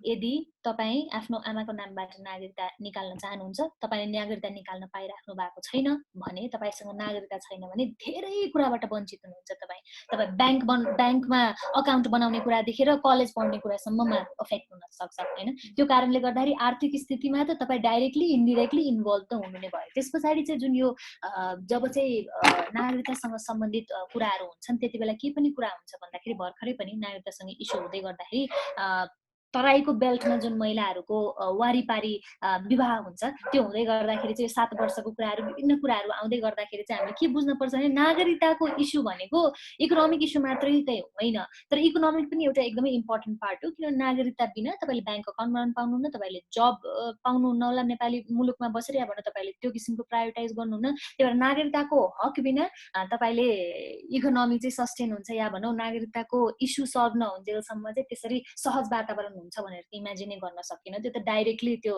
हामीले स्कुलमा यस्तो डाइरेक्टली प्रोपोर्सनल टु भनेर पढाए जस्तै भइहाल्यो होइन। त्यस पछाडि अर्को भनेको चाहिँ जस्तो कि तपाईँले चाहिँ अर्को चाहिँ प्रपर्टी राइट्स र उसको कुरा गर्नुभएको थियो। अब प्रपर्टी राइट्स हेर्नु चाहिँ राजनीतिमा कस्तो छ भन्दाखेरि एफपीटीपीबाट फर्स्ट पास्ट द पोस्टबाट या भनौँ टिकट पाएर राजनीतिमा अझै पनि लड्नलाई या भनौँ महिलाहरूलाई टिकट पाएर चाहिँ आफ्नो क्षेत्रबाट राजनीति गर्न धेरै गाह्रो छ। प्रपर्टी राइट्स आइकन नेपालमा हेर्नुहुन्छ भने र विश्वभरि नै पनि हेर्नुहुन्छ भने प्रपर्टी राइट्स जुन जुन देशमा इन्ट्रोड्युस भएको छ त्यहाँनिर चाहिँ वुमेनहरूको पार्टिसिपेसन इन पोलिटिक्स पनि इन्क्रिज भएको छ। नेपालमा पनि 2007 सालपछि हेर्नुहुन्छ भने या भनौँ 2007 सालपछि त डेफिनेटली वुमेनको participation in terms of politics त इन्क्रिज, तर प्रपर्टी राइट्समा इन्क्रिज हुँदै गर्दाखेरि पनि लोकल लेभलमा पनि वुमेनहरूको चाहिँ पार्टिसिपेसन इन्क्रिज भएको छ। अब यसमा फेडरलिजमका विभिन्न एस्पेक्टहरू आउँछन्। आरक्षणका कारणले गर्दाखेरि पनि वुमेनको पार्टिसिपेसन बढेको त हो, तर सम्पत्तिको हक या भनौँ प्रपर्टी राइट्ससँग लड्दै गर्दाखेरि, प्रपर्टी राइट्सका लागि लड्दै गर्दाखेरि चाहिँ राजनीतिमा पनि महिला सहभागिता चाहिँ इन्क्रिज भएको छ। अब यसको तपाईँले पढ्नुहुन्छ भने पनि हाम्रो नेपाली महिला आन्दोलन चाहिँ अब अहिलेसम्म 3 चरणमा भयो भनौँ न होइन। हामीले पहिलो चरणको जुन मार्क्सवादी उदारवादी महिलावाद आन्दोलन भन्छौँ, फर्स्ट वेभ अफ फेमिनिजम भनेर पढ्छौँ नि हामीले ग्लोबल कन्टेक्स्टमा पढ्दा, नेपालको फर्स्ट वेभ अफ फेमिनिजमदेखिबाट नै हामीले सम्पत्ति र मताधिकारको लागि माग गरेको हो होइन। सम्पत्ति र मताधिकारको लागि केही हदसम्म आजसम्म आउँदाखेरि सम्पत्तिको हक हामीले पाइसकेका छौँ, तर त्यसभित्र पनि विभिन्न किसिमका कुराहरू त डेफिनेटली छन्, इनइक्वालिटीका कुरा अझै छन् सम्पत्तिको हकभित्र पनि। पहिलो मार्क्सवादी उदारवादी महिलावादी आन्दोलनमा पनि हामीले के भन्छ सम्पत्ति र रोजगारीको लागि चाहिँ लडेका थियौँ, या भनौँ मुख्य एजेन्डा फर्स्ट वेभ फेमिनिजमको। दोस्रोमा पनि हामीले रोजगार र सम्पत्तिको लागि गर्यौँ। तेस्रोमा आएर चाहिँ अलिकति स्पेसिफिक भएको थियौँ हामी। तेस्रो महिलावादी आन्दोलनलाई हेर्ने हो भने तेस्रोमा चाहिँ हामीले वंश समान हैसियतको नागरिक होइन, र त्यस्तै चाहिँ अंश र पैतृक सम्पत्तिमा समान अधिकार, यस्ता कुराहरू चाहिँ फर्स्ट र सेकेन्ड वेभमा हामी त्यति स्पेसिफिक हुन सकेनौँ नेपालका फेमिनिस्टहरू। हामी थर्ड वेभमा आएर अलिकति फेमिनिस्ट के भन्ने यो महिलावादी आन्दोलन चाहिँ अलिकति के भन्ने त्यो कङ्क्रिट भयौँ प्लानमा, र अहिलेसम्म यहाँ आइपुग्यौँ। यो दुईटा हक बिना त तपाईँहरूले यो इकोनोमी सस्टेन हुन्छ, या भनौँ इकोनोमिकसँग रिलेटेड हरेक कुरा नागरिकता र प्रपर्टी राइटसँग त डेफिनेटली छ। तर यो पढ्दै गर्दाखेरि हामीले एन्थ्रोपोलोजीको एस्पेक्टलाई चाहिँ बिर्सनु हुँदैन, किनभने पवित्राजी जहाँ पढाइराख्नु भएको छ त्यहाँ अझै पनि प्रपर्टी राइटसँग को कुरा गर्दाखेरि त्यहाँ डिफ्रेन्ट के भन्ने एउटा इन्भाइरोमेन्ट छ। सो एन्थ्रोपोलोजीलाई चाहिँ हामीले दिमागमा राखेर चाहिँ इकोनोमिक्स अगाडि बढाउनु पर्छ जस्तो लाग्छ है मलाई चाहिँ, नेपालको कन्टेक्स्टमा specially. Yeah, thank you, Prakriti ji. You bring out a very important point. Interdisciplinary approach लिनुपर्छ, politics, economical and anthropological सबै कुरा components हेरेर बल्ल हाम्रो पोलिसिजहरू इम्प्लिमेन्ट पनि त्यसरी नै गर्नुपर्छ भनेर। Thank you so much. I think that's a very important point and that our audience should think about. अब चाहिँ म पवित्राजीतिर लाग्छु। पवित्राजी, ग्रामीण भागको महिलाहरू जोसँग सहरिया महिलाहरू जस्तो स्रोतहरू छैन, ती महिलाहरूलाई आर्थिक वृद्धिको कस्तो अवसरहरू उपलब्ध छ त? एकचोटि इङ्ग्लिसमा नै भन्छु म। What are some of the economic growth opportunities for women in rural Nepal that don't have the same kind of resources like in the urban area? पवित्राजी? हजुर म सुन्दैछु। अब कस्तो छ भनेदेखि वास्तवमा के छ भनेदेखि मेरो विचारमा ग्रामीण भेगमा जुन किसिमको इकोनोमिक ग्रोथ हुने एउटा अवसर छ त्यो सहरी क्षेत्रमा नहुन सक्छ हैन। त्यसै गरी सहरी क्षेत्रमा जुन किसिमको इकोनोमिक ग्रोथ हुने अपर्च्युनिटी छ त्यो फेरि गाउँमा नहुन पनि सक्छ, त्यो दुईटै कुरा हो। तर मेन चाहिँ मैले अब दिन खोजेको चाहिँ मैले एन्सर चाहिँ तपाईले सोध्नु भयो अनुसार चाहिँ तपाईको प्रश्न अनुसार चाहिँ के हुन्छ भनेदेखि त्यसमा म तीनवटा कुरालाई चाहिँ यहाँ जोड्न चाहन्छु। नम्बर 1 के छ भने ग्रामीण भेगमा सहरको तुलनामा जग्गा जमिन एकदमै धेरै छ। अब त्यो हामीलाई थाहा भएकै कुरो हो, सहरमा जग्गा जमिन कति छ र गाउँमा कति पाइन्छ हुन्छ भन्ने कुरो त्यो हजुरहरू सबैलाई एकदमै थाहा भएकै कुरो हो। अब त्यही भएर पनि केही नभए पनि खेतीपाती गरेर चाहिँ एउटा जीविकोपार्जन गर्न सकिन्छ भन्ने किसिमको वातावरण चाहिँ हुन्छ गाउँघरमा, तर सहरमा त्यो हुन्न। त्यसैले यो जुन अब अस्ति नै हाम्रो लकडाउन सुरु हुनुभन्दा अगाडि जुन काठमाडौँबाट यति धेरै मानिसहरू आफ्नो गाउँ फर्किनु भयो नि, यसले चाहिँ एउटा के जनाउँछ भनेदेखि सहरमा भन्दा गाउँमा त खेतीपाती हुन्छ, खेत हुन्छ, आफ्नो खेत नभए पनि अरूको खेतमा बनी गरेर ठेक्कापट्टा गरेर भए पनि जस बाँच्न त सकिन्छ नि त भन्ने किसिमको त्यो वातावरण देखेर नै सायद उहाँहरू चाहिँ गाउँतिरै फर्किनु भएको होला भन्ने भयो है। एउटा त्यो अपर्च्युनिटी मैले देखेँ। र अर्को कुरो के छ भनेदेखि त्यसैलाई चाहिँ अब चाहिँ हामीले आधुनिक कृषि प्रणाली मार्फत एउटा अलिकति अब मोडर्नाइजेसनको रूपमा चाहिँ कृषिजन्य वस्तु खानेकुराहरू भयो त्यस्तो त्यो किसिमको वस्तुहरूलाई चाहिँ यदि उत्पादन गर्ने हो, तर फेरि उत्पादन मात्रै होइन, त्यसको चाहिँ एउटा राइट तरिकाको चाहिँ एउटा मार्केटिङ एउटा बजारीकरण हुनु पर्यो। बजारीकरणमा पनि फेरि के छ भन्नु होला भनेदेखि यो इन्डियन एग्रिकल्चर प्रोडक्ट, यो इन्डियाबाट चाहिँ धेरै किसिमको तरकारीहरू आउँछ जो चाहिँ हाम्रो नेपालको कृषि उत्पादनहरूले कम्पिटिसन अझै गर्न सकेको छैन है। मैले एउटा रिसर्च गर्दाखेरि मैले यो धेरै नै पाएको कुरा हो। त्यसले गर्दाखेरि हाम्रो नेपाली किसानहरू एकदमै मारमा हुनुहुन्छ। र अर्को कुरो हाम्रो मूल्य निर्धारण पनि हुँदैन, हाम्रो तरकारीको सही मूल्य निर्धारण हुँदैन, घाटामा बेच्नु पर्दा हुन्छ। बिचौलियाको त्यस्तै दबदबा हुन्छ, बिचौलिया यदि घटाउने हो भने।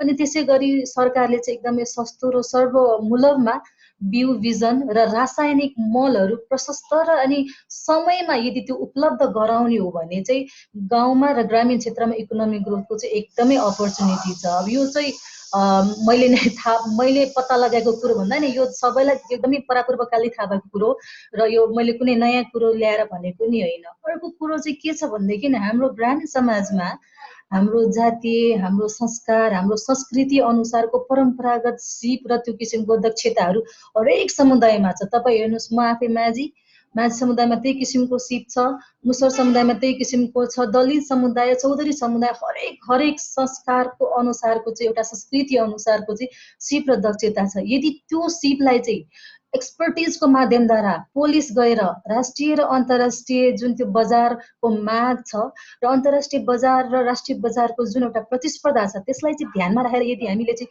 त्यो हामी कुनै व्यवसाय यदि हामीले चलाउने एन्टरप्रेन्योरसिप यदि स्टार्ट गर्ने हो भने त्यो अवसर पनि म एकदमै देखिरहेछु। र अर्को थर्ड कुरो चाहिँ के छ भनेदेखि टुरिज्म सेक्टर।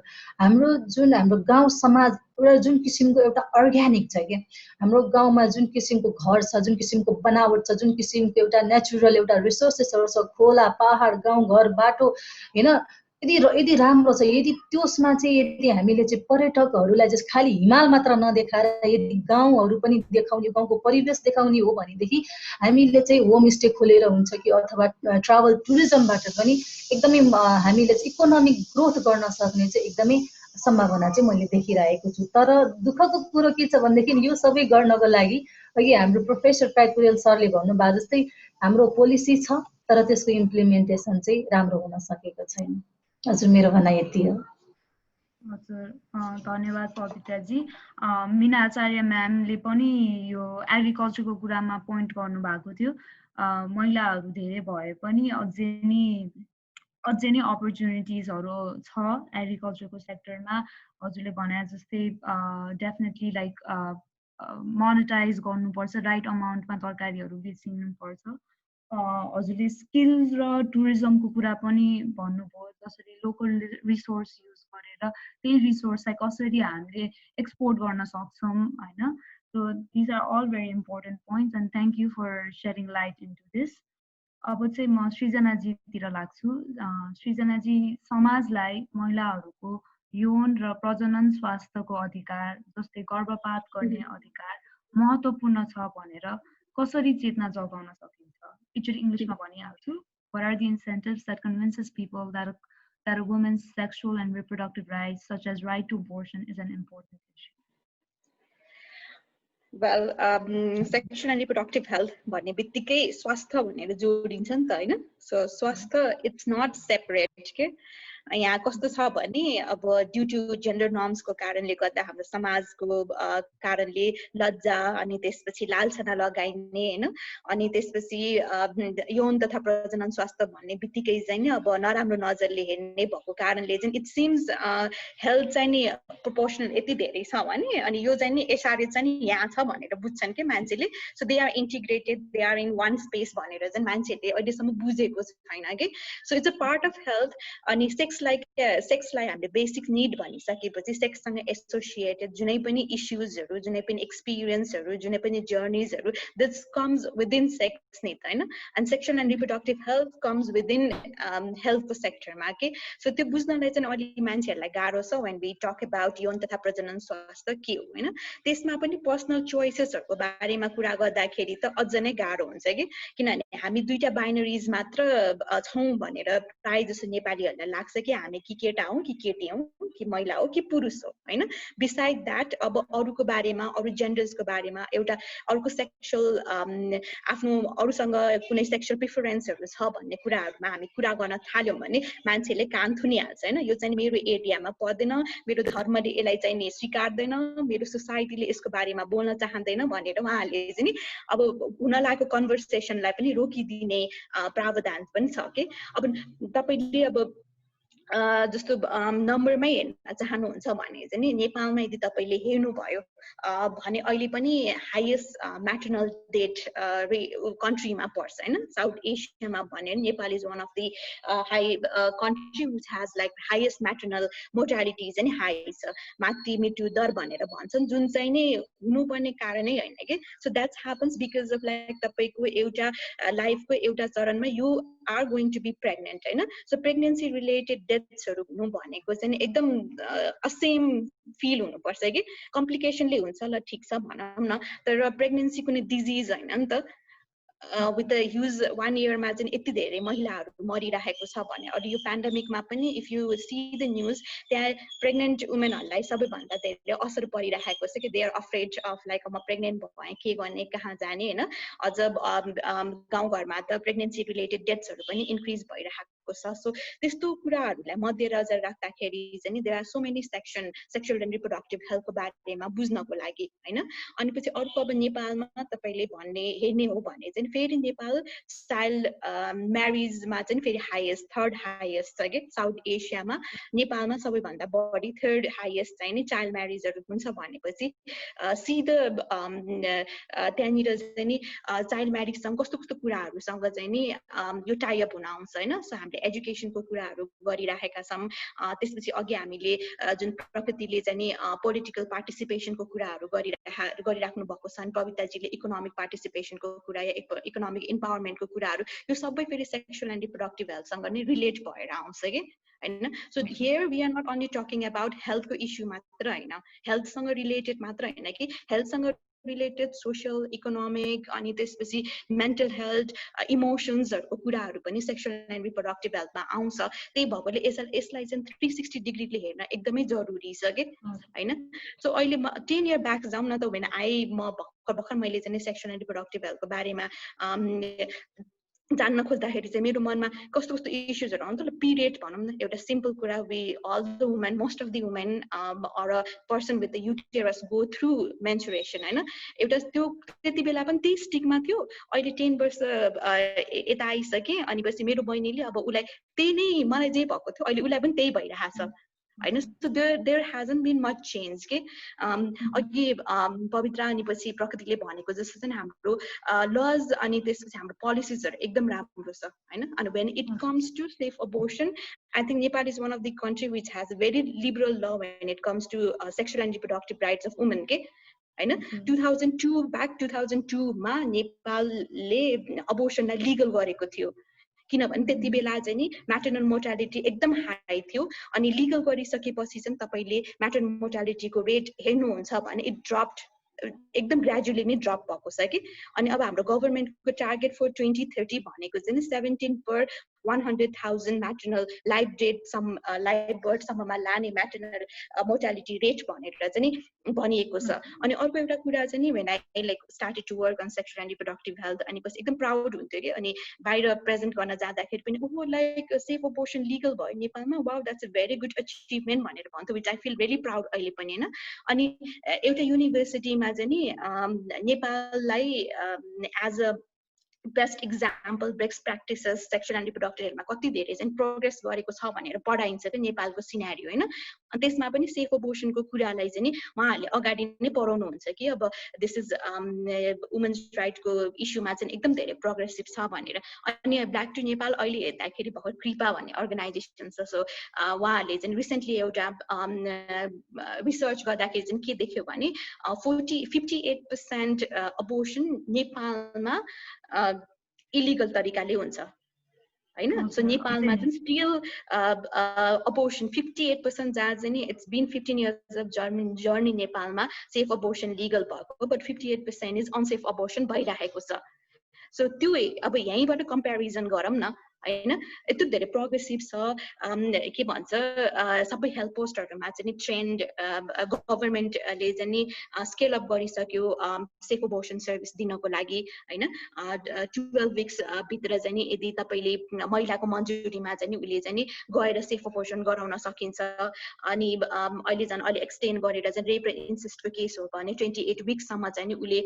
मलाई यस्तो भएको छ भनेर भनिसकेपछि चाहिँ नि मजाले गएर सेफ अबोर्सन चाहिँ नि उहाँले गराउन सक्नुहुन्छ अनि त्यो एकदम प्रोग्रेसिभ त देखिन्छ नि त तर 58% is a huge amount more than 50% people are going through illegal abortion भनेर त्यो पनि नेपालमा जबकि हेल्थ फेसिलिटिजहरुमा चाहिँ सबै ट्रेन डक्टर्सहरु छन् हैन ह्युमन रिसोर्सेसहरुलाई ट्रेन गरेको छ अबोर्सन सेन्टरको लागि यदि तपाई गभर्नमेन्टसँग अप्रोच गर्नुहुन्छ भने सबै चेकलिस्टहरु चाहिँ नि फलो गर्नुपर्ने हुन्छ each health post should be adolescent friendly health post हुनुपर्छ किनभने adolescent also have right to access safe abortion भन्ने कुराहरु चाहिँ नि भइराखेको छ हैन अनि त्यस्तो कुरा गर्दाखेरि पनि हाम्रो पेट्रियार्कल सोसाइटीमा स्टिग्माले गरेर हैन अनि पछि मोस्टली चाहिँ नि अब यो आफ्नै भ्यालु क्लियरिफाई नभएर हुन्छ नि त मेरो भ्यालु चाहिँ नि अब अबोर्सन गराउनु हुँदैन भनेपछि अभियसली मैले अरु केटीहरुलाई अरु महिलालाई पनि अबोर्सन नगराउ भनेर भन्छु नि त अनि त्यो भ्यालु क्लियरिफिकेसन चाहिँ हाम्रो सर्भिस प्रोभाइडर्सहरुमा पनि भएको छैन कि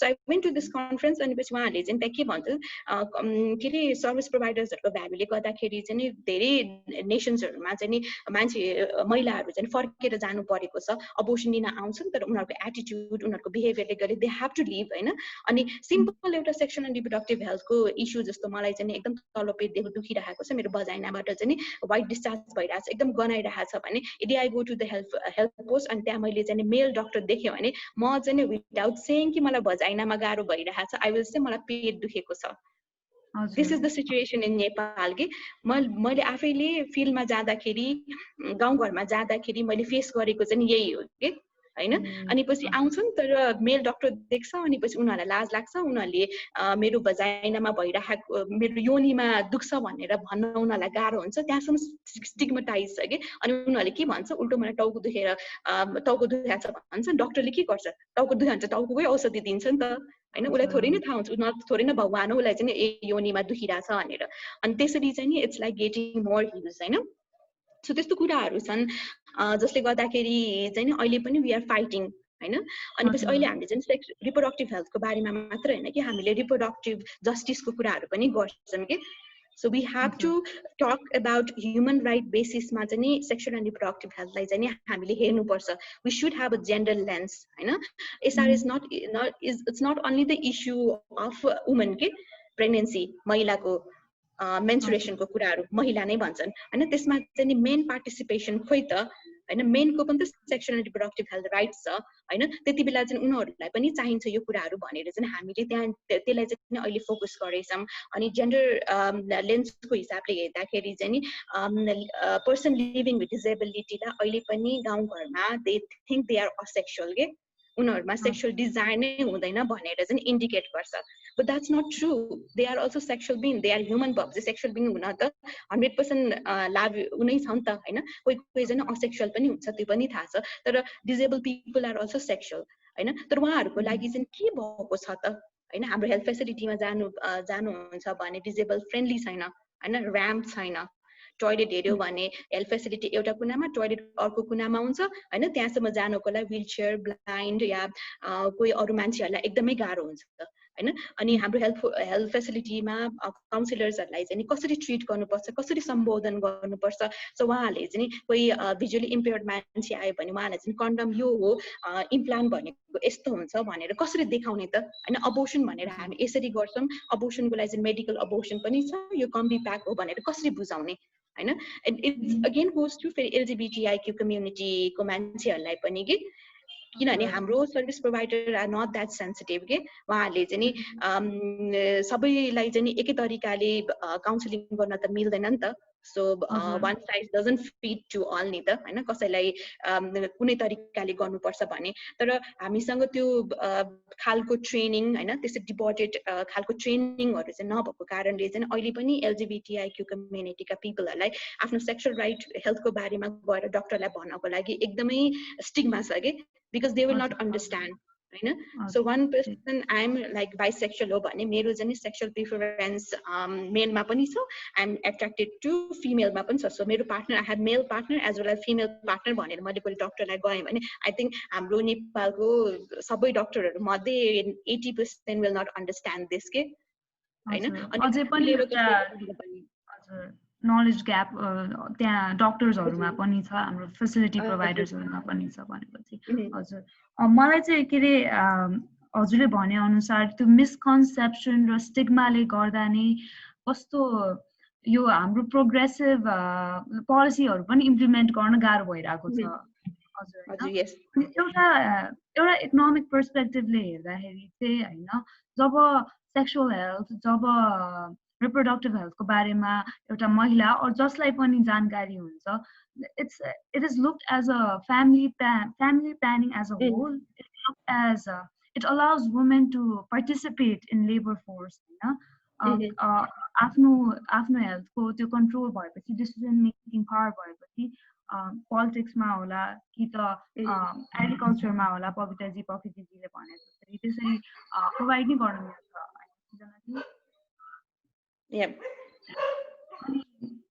त्यही मलाई एउटा कुरा जोड्न मन लागेको चाहिँ इकोनोमिक्समा हजुरले मटर्नल मोर्टालिटी रेटको पनि कुरा गर्नुभयो त्यो डाइरेक्टली अपोजिट रिलेटेड छ जिडिपी बढ्छ जब मटर्नल मोर्टालिटी रेट घट्छ त्यस्तो कुराहरूले चाहिँ त्यस्तो कुराहरू ल्याएमा कतिको इफेक्ट हुन्छ होला लाइक त्यस्तो कुराको जानकारी चाहिँ छ कि छैन होला हाम्रो हजुरको काम गर्दाखेरि या त्यही त मैले त्यही भन्न खोजेको कि जस्तो अब एजुकेसन सिस्टममै हेर्ने हो भने नि हैन सो एजुकेसन सिस्टममै तपाईले चाहिँ अब सेक्सुअल एन्ड रिप्रोडक्टिभको हेल्थको बारेमा पढ्दाखेरि चाहिँ हामी सेकेन्डरी लेभलदेखि पढ्छौँ नि त हैन so it's like more focus in हेल्थसँग मात्र रिलेटेड छ के So there is no any intersectionality between like SRS भनेसँग एजुकेसन सँग पनि लिंक हुन पर्छ पार्टिसिपेसन सँग पनि लिंक हुन पर्छ हैन अनि त्यसपछि के इकोनोमिक ग्रोथ सँग पनि लिंक हुनु पर्छ भन्ने कुराहरु चाहिँ हाम्रो एजुकेसन सिस्टममा त्यो देखिदैन के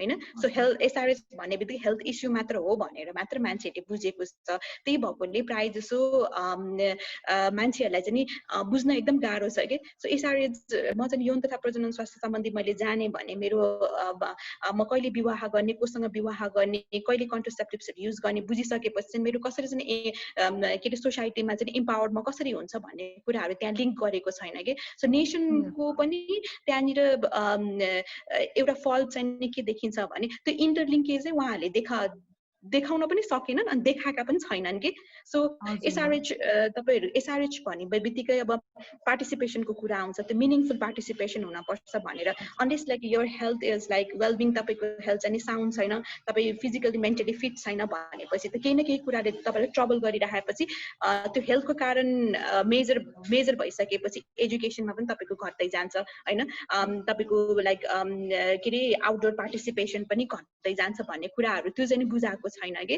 अनि so funny last time like when यो बच्चाहरुको अनलाइन सेसन्सहरु भइरहेको हुन्छ हैन सो आई पार्टिसिपेटेड साइडमा बसेर मेरो कजनको अनि त्यहाँनिर चाहिँ ह्युमन डेभलपमेन्ट इन्डेक्स बुझाइराखेको थियो कि अनि पछि नेपालको डेभलपमेन्ट इन्डेक्स त्यस्तो राम्रो छैन अनि श्रीलङ्काको चाहिँ एकदम राम्रो छ भनेर टिचरले भने कि अनि my cousin look at me and said के हो यो ह्युमन डेभलपमेन्ट इन्डेक्स के हुन्छ यो भयो भने चाहिँ के हुन्छ भनेर भने कि मैले अनि मैले सोध न त म्यामलाई तिमीलाई कन्फ्युजन भयो म त बुझाइदिइहाल्छु हैन सोध कसरी चाहिँ इम्प्रुभ गर्ने ह्युमन डेभलपमेन्ट इन्डेक्स भनेको चाहिँ के छ के इन्डिकेटर्सहरु हुन्छ सोध्न न भने शी वाज भेरी साई के उले क्वेशन नै गर्न सकेन हैन पछि मलाई आएर सोध्यो कि अनि त्यो भएकोले चाहिँ हाम्रो अहिले एजुकेसन सिस्टम पनि अलि कमजोर छ जुन चाहिँ एकदम मेजर पोर्सनहरु छ बुझ्नै पर्ने पोर्सनहरुलाई चाहिँ we are not able to explain them properly कि अनि त्यो भएको कारणले गर्दाखेरि चाहिँ नि अब कस्तो छ भने we are not able to understand everything कि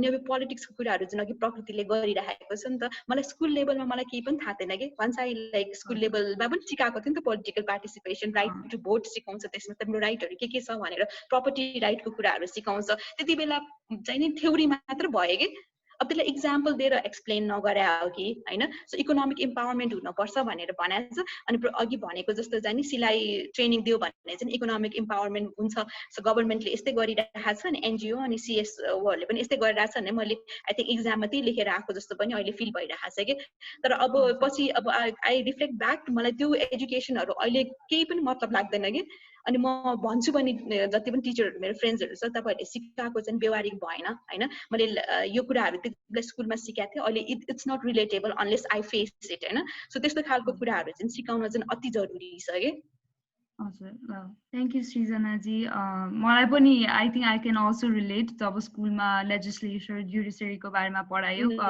पढ्न चाहिँ पढ्यो के पढ्यो चाहिँ अलिक बुझेको थिएन आई क्यान डेफिनेटली रिलेट द्याट अब चाहिँ म हाम्रो सेसनको लास्ट क्वेसनतिर लाग्छु है यो क्वेसन चाहिँ हाम्रो अहिले गइरहेको कोभिड-19 पेन्डेमिकको बारेमा हो सो यो पेन्डेमिकले हजुरहरूको काममा कस्तो प्रभाव परेको छ र हजुरले काम गर्ने महिलाहरू र अरू स्टेक होल्डरको संलग्नतामा कस्तो असर परिएको छ प्रकृतिजीबाट स्टार्ट गरौँ न यो चाहिँ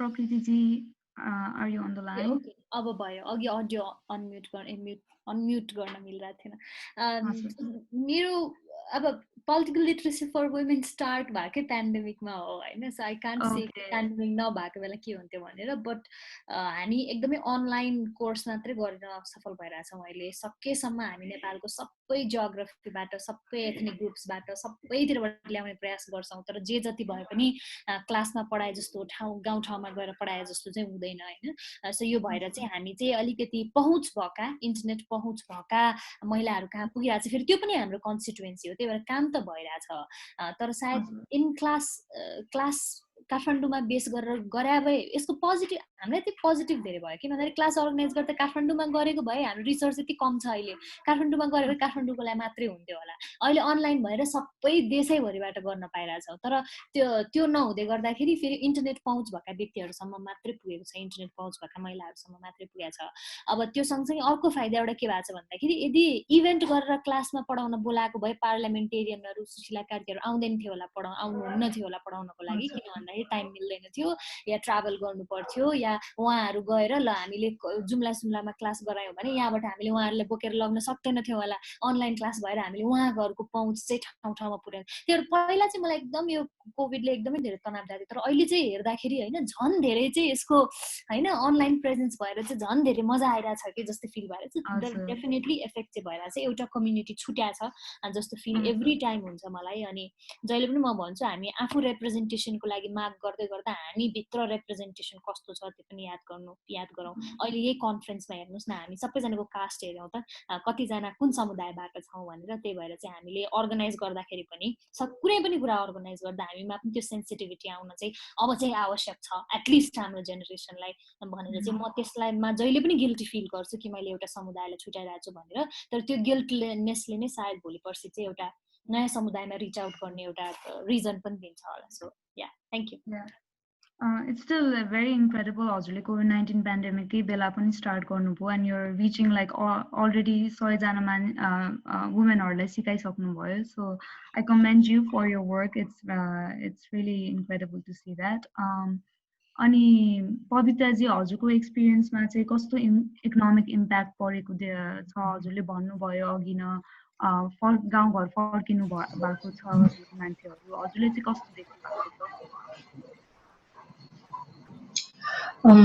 हजुर अघि म प्रकृतिजीको कुरालाई अलिकति म जोड्न चाहन्छु म पनि प्रकृतिजीले अनलाइन जुन कोर्स स्टार्ट गर्नुभयो पोलिटिकल लिटरेसी फर वुमेन त्यस प्रोग्राममा म पनि सहभागी हुने मौका पाएँ र एकदमै थ्याङ्क यू प्रकृतिजी मैले पनि उहाँको यो वर्कसपबाट धेरै कुराहरू सिक्ने मौका पाएँ यो पेन्डेमिक नभइदिएको भइदिए सायद म पनि काठमाडौँ गएर त्यो प्रोग्राममा एटेन्ड गर्न पाउँथेन है त्यो थाहा भएन र अहिले हाम्रो प्रशंसाजीले सोध्नु भएको प्रश्न अनुसार यो पेन्डेमिकले गर्दाखेरि मेरो काममा चाहिँ के असर पारेछ भनेदेखि म सर्लाही जिल्लाको 10वटा विभिन्न मार्जिनलाइज्ड कम्युनिटीमा महिलाहरूलाई प्रशिक्षाको कार्यक्रम चलाइरहेको थिएँ यो कोभिड हुनुभन्दा अगाडि तर के भयो भनेदेखि कोभिड सुरु भइसकेपछि अब सामाजिक दूरी राख्नुपर्ने र त्यो भाइरसले चाहिँ एकदमै द्रुत गतिमा चाहिँ सबै मानिसहरूलाई संक्रमण गरेको कारणले हामीले चाहिँ त्यसलाई चाहिँ रोक्नु पर्यो अनि हाम्रो जुन जति महिना हामी कुनैमा 2 महिना कुनैमा 3 महिना भर्खर हाम्रो स्टार्ट गरिरहेको थियो उहाँहरूले भर्खरै पढ्न थाल्नु भएको थियो एउटा पढ्ने बानी विकास गरिरहनु भएको थियो त्यो सबै के भयो त भन्दाखेरि स्टप भयो है जसले गर्दाखेरि चाहिँ उहाँहरूले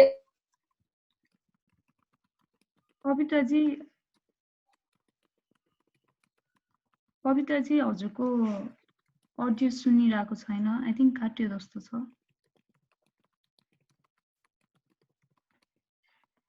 सरी मेरो अलिक इन्टरनेट त्यस्तै लो भइरहेछ अनि जे जति उहाँहरूले पढिरहनु भएको थियो त्यो त एकदमै अचानक गएर चाहिँ स्टप भयो कि अनि त्यो हुँदाखेरि अब अहिले त धेरै महिना भयो हामीले त्यो क्लास चाहिँ हामीले होल्ड गरेको अब उहाँहरूले मलाई फोन गरेर भन्नुहुन्छ कि बहिनी हामीले त तपाईँहरूले जति पढाउनु भएको त्यो सबै बिर्स्यो अब तपाईँहरूले फेरि सुरुवातदेखि नै हामीलाई पढाउनु पर्छ होला भनेर चाहिँ उहाँहरूले चाहिँ कुरा गर्नुहुन्छ सो असर त यो देखिहाल्यो अनि रह्यो कुरो हजुरले प्रश्न गर्नुभएको हामीले लोकल स्टेक होल्डर्स र अरू महिलाहरूबाट के कस्तो सहयोगहरू चाहिँ अहिलेसम्म प्राप्त गरिरहेका छौँ भन्दाखेरि चाहिँ अहिले यो कोभिड पेन्डेमिकको अवस्थामा चाहिँ हामीले प्रौढ शिक्षाको कार्यक्रमलाई अगाडि बढाउन नसके तापनि तर यो पेन्डेमिकले गर्दाखेरि हाम्रो धेरै ग्रामीण भेगका धेरै आर्थिक विपन्न भएका समुदायहरू हुनुहुन्छ जो चाहिँ जसले रोजगार गुमाउनु भयो उहाँहरूको लागि हामीले चाहिँ राहत वितरणको कार्यक्रमहरू गरेका थियौँ एकदमै जो चाहिँ जसको चाहिँ एउटा जमिन छैन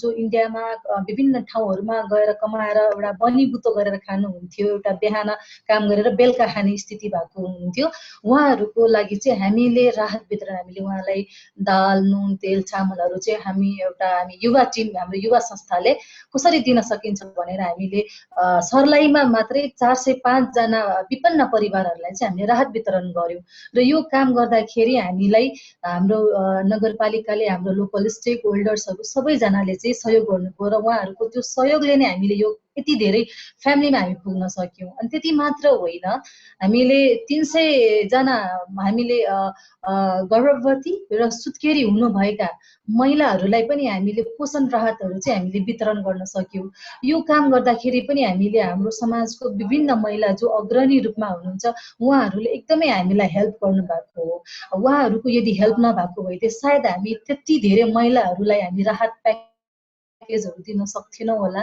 या त्यो किसिमको राहत वितरण गर्नको लागि हामी त्यति फन्ड उठाउन सक्थेनौँ होला यसरी चाहिँ हामीले चाहिँ हाम्रो जुन एउटा मैले जुन काम गरिरहेको थिएँ त्यो काम भन्दा अर्को किसिमको छुट्टै काम गर्ने एउटा अपर्च्युनिटी दिए तापनि त्यो कामलाई हामीले चाहिँ राम्रोसँग गर्नको लागि र समाजमा यो अहिलेको चुनौतीपूर्ण अवस्थामा हामीले केही सहयोग दिनको लागि उहाँहरूबाट एकदमै हामीले सहयोगहरू चाहिँ पाइरहेका छौँ र आगामी दिनमा पनि पाइराख्ने अपेक्षा छ धन्यवाद धन्यवाद पवित्राजी आइएम ग्ल्याड टु हियर कम्युनिटीसँगै आएर एकअर्कालाई हेल्प गर्न सक्नुभयो यो यस्तो कोभिड-19 को टाइममा सृजनाजी हजुर पनि क्विकली हजुरको एक्सपिरियन्स सेयर गरिदिनु न आई थिङ्क हाम्रो टाइम चाहिँ सिद्धिन आँटेको छ so I'm sorry it has to be shirt सृजनाजी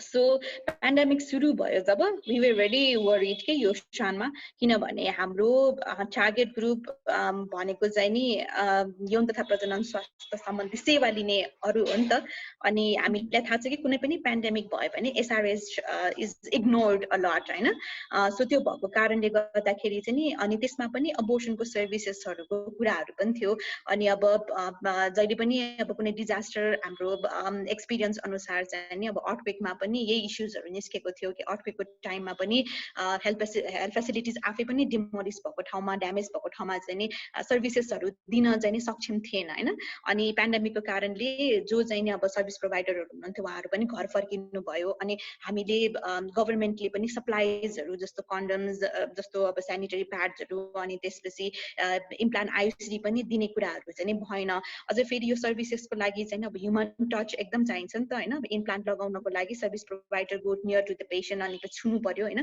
त्यो गर्दाखेरि पनि अब कसरी चाहिँ हाम्रो सर्भिसेसहरू चाहिँ दिइन्छ हैन अनि अबोर्सनको कुरा गर्दाखेरि पनि टु मेथड्सहरू छ एउटा चाहिँ म्यानुअल भ्याक्युम एस्पिरेसनबाट चाहिँ अर्को चाहिँ मेडिकल अबोर्सनबाट चाहिँ अब फेसिलिटीमा गएर अबोर्सन लिन सक्ने त स्थिति भएन जबकि सेन्टर्सहरू सबै नै क्लोज म्याक्सिमम लकडाउनले गरेर चाहिँ क्लोज थियो भएको हेल्थ फेसिलिटिज पनि फेरि क्वारेन्टिनमा चेन्ज भएको थियो भने मोर कोभिड फोकस पेसेन्टहरूलाई चाहिँ अब ट्रिटमेन्ट दिनुपर्छ भन्ने तर्फमा लागिसकेपछि एसआरएस इज टोटली इग्नोर्ड के सो त्यो नहोस् भनेर चाहिँ हाम्रो चाहिँ रिप्रोडक्टिभ हेल्थ वर्किङ ग्रुप छ उहाँहरूसँग मिलेर चाहिँ नि what we did was like medical abortion लाई चाहिँ नि अब हामीले टेलिमेडिसिनमा चाहिँ चेन्ज गर्नुपर्छ हैन सो टेलिमेडिसिनको कन्सेप्ट चाहिँ नेपालमा आउनु पर्यो किनभने नेपालमा out of the health facility medical abortion seek गर्नु या लिनु भनेको चाहिँ नि इलिगल हो के सो पाउँदैन त्यो लले चाहिँ दिँदैन so you have to go to the medical centres या हस्पिटल्सहरुमा त्यो मेडिसिन लिनको लागि तर अब हामीले अल्टरनेटिभ त सोच्नु पर्यो सो त्यो भएको कारणले चाहिँ अब हेल्पलाइन सेन्टर्स हेल्पलाइन सर्भिसेसहरु छन् हैन अब फ्यामिली प्लानिङले पनि दिइराखेको छ मेरिस्टप्सले पनि दिइराखेको छ सो तिनीहरुलाई चाहिँ कसरी लिंक गर्ने अनि हामीले चाहिँ यो शानबाट के गर्यौं भने यदि त्यस्तो कुनै सर्भिसेसहरु चाहिन्छ किनभने हामी अनलाइनमा पनि धेरै एक्टिभ भएको कारणले गर्दाखेरि अनि हामीले रेडियो प्रोग्रामहरु पनि त्यतिबेला एकदम धेरै गर्यौं so that we can reach out to the number of the people हैन रेडियो सुन्नेहरुमा अनि पछि यदि उनीहरुलाई कुनै पनि समस्या भयो भने please come and talk to us अनि तपाईलाई कुनै पनि हेल्थ फेसिलिटीज नजिकको हेल्थ फेसिलिटीजमा चाहिँ सर्भिसेसहरु चाहिन्छ भने हामी चाहिँ तपाईहरुलाई त्यहाँ चाहिँ रिफर गर्न सक्छौं because we have a network अनि पछि हाम्रो युथ एडभोकेसी इन्स्टिट्युट भनेर हामी हरेक वर्ष गर्छौं कि जहाँ चाहिँ हामीले चाहिँ अब इभन डक्टर्सहरुलाई पनि सेफ अबोर्सन एडभोकेसी तर्फ चाहिँ नि ट्रेनहरु गर्छौं हैन पब्लिक हेल्थ प्रोफेसनलहरुलाई अनि त्यस नर्सेसहरुलाई सो त्यो भएको कारणले गर्दाखेरि चाहिँ हाम्रो टिमहरु चाहिँ गाउँ गाउँमा भएको कारणले गर्दाखेरि चाहिँ if they reach out to us हामीले चाहिँ उहाँहरुसँग चाहिँ रिफर गर्न सक्छौं भनेर अनि पेन्डेमिक टाइममा चाहिँ because our youth champions are like सबै जिल्ला प्राय चाहिँ जिल्लामा भएको कारण उहाँहरु हेल्थ फेसिलिटीमा भएको कारणले गर्दाखेरि चाहिँ त्यहाँको सिचुएसन चाहिँ कस्तो छ भनेर एनालाइसिस गर्न पनि अलिकति हामीलाई सजिलो भयो अनि गेटिङ अल द पिपल अघि उहाँ सबै दुवैजना पवित्र र हाम्रो प्रकृतिले भनेको जस्तो चाहिँ नि मेजोरिटी जसलाई चाहिँ सर्भिस चाहिन्छ जसलाई चाहिँ सूचना चाहिन्छ त्यो चाहिँ छुटेको नै हामीले महसुस गर्यौं हैन किनभने सबैजना इन्टरनेट एक्सेसमा आउन सक्दैन अनि हामीले त्यति बेला चाहिँ के काम गरिरहेको थियौं भने हामीले चाहिँ सृजना जी क्विकली र्याप अप गरौँ है हाम्रो अलिकति ढिला भइराछ हजुर हजुर अनि फ्याक्ट्रिजहरुमा पनि हामीले पहिला काम गर्छौं कि फ्याक्ट्रीको वुमनहरुलाई सेक्सुअल एन्ड रिप्रोडक्टिभ हेल्थ दिनको लागि अनि पेन्डेमिककै टाइममा चाहिँ हामीले हेल्थ सर्भिसेसहरु रिप्रोडक्टिभ हेल्थ सर्भिसेस दिनको लागि चाहिँ प्लान गरेका थियौं सो त्यो चाहिँ हामीले पुश गर्नु पर्यो बट नेभरदलेस हामीले चाहिँ अनलाइनको एकदम यो प्लेटफर्मलाई युटिलाइज गरेका छौं हैन ग्रुप्सहरुलाई यङ पिपलहरुलाई चाहिँ कसरी इंगेज गराउने भनेर यो शानमा चाहिँ हामीले त्यो कामहरु गरिरहेका छौं अनि हामीले चाहिँ अब यो युथ एडभोकेसी इन्स्टिट्युट जुन चाहिँ नि अफलाइन हुन्थ्यो अब त्यसलाई अनलाइन कसरी लिएर आउने भनेर अब हामीले चाँडै पनि फेरि त्यो एप्लिकेसन्सहरु कल गर्छौं अनि त्यस्तै गरेर चाहिँ वी आर मोर इंगेजिङ न्यू युथहरु जोलाई चाहिँ नि अनलाइनमा हुनुहुन्थ्यो तिनीहरु तर हामीले उहाँलाई चाहिँ नि के भन्छ क्याप्चर गर्न सकेको थिएन तर पेन्डेमिकको कारणले सबैजना धेरै अनलाइन भएको कारणले चाहिँ हामीले नचिनेको युथहरुलाई पनि एकदम मजाले चाहिँ नि एसआरएच र सेफ अबोर्सनको बारेमा चाहिँ हामीले पहुँच दिन सक्यौं अवेयरनेस दिन सक्यौं अनि त्यही अनुसार हाम्रो के रे मेसेन्जरमा पनि मेसेजहरु आउँछन् सर्भिसेस भएर त्यहाँबाट पनि हामीले चाहिँ एकदम धेरै चाहिँ सपोर्ट चाहिँ गरिरहेका छौं हजुर okay thank you for your answer Srijana ji I am glad to hear यस्तो कोभिडको टाइममा पनि हजुरहरु अनलाइन प्लेटफर्मबाट रिसोर्सफुल भएर आफ्नो मेसेज आफ्नो एडभोकेसी गरिराख्नु भएको छ आज समय निकालेर तीनैजना प्यानलिस्ट आइदिनु भयो आफ्नो विचारहरु व्यक्त गरिदिनु भयो सन्युको तर्फबाट धेरै धेरै धन्यवाद I am really thankful for your presence here मलाई पर्सनली पनि धेरै कुरा लर्न गरे एउटा इन्टरडिसिप्लिनरी अप्रोच युज गर्नुपर्छ जब जुनै पनि स्थिति वेदर इट इज ग्रामीण भागको महिलाहरू sexual and reproductive health all त्यसरी अप्रोच गर्नुपर्छ COVID-19 टाइममा पनि local resources online resources use गरेर एडभोकेसी गर्नुभयो so thank you again for coming here today अब चाहिँ हाम्रो next session which is role of women's role in banking and finance start hone wala cha so I request our audience to stay tuned thank you again thank you so much Sanvi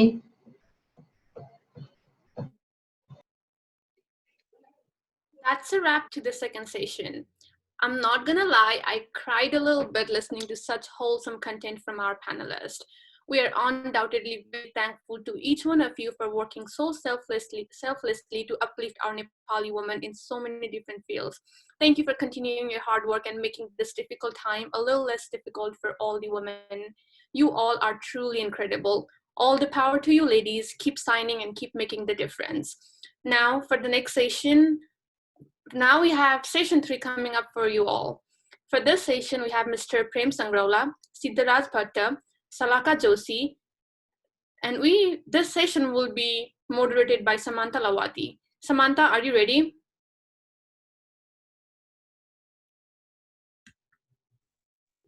Yes, Dibadi, I'm ready here. Okay. Do we have Siddharth sir? Yeah. Okay. Do we have Salaka Joshi ma'am? Yeah, I'm here. Hello. And hello ma'am. Do we have Sangrala sir here? Prem Sangrola sir? He is here. I think he will join us. Dilnawaz, are we ready for the Facebook Live?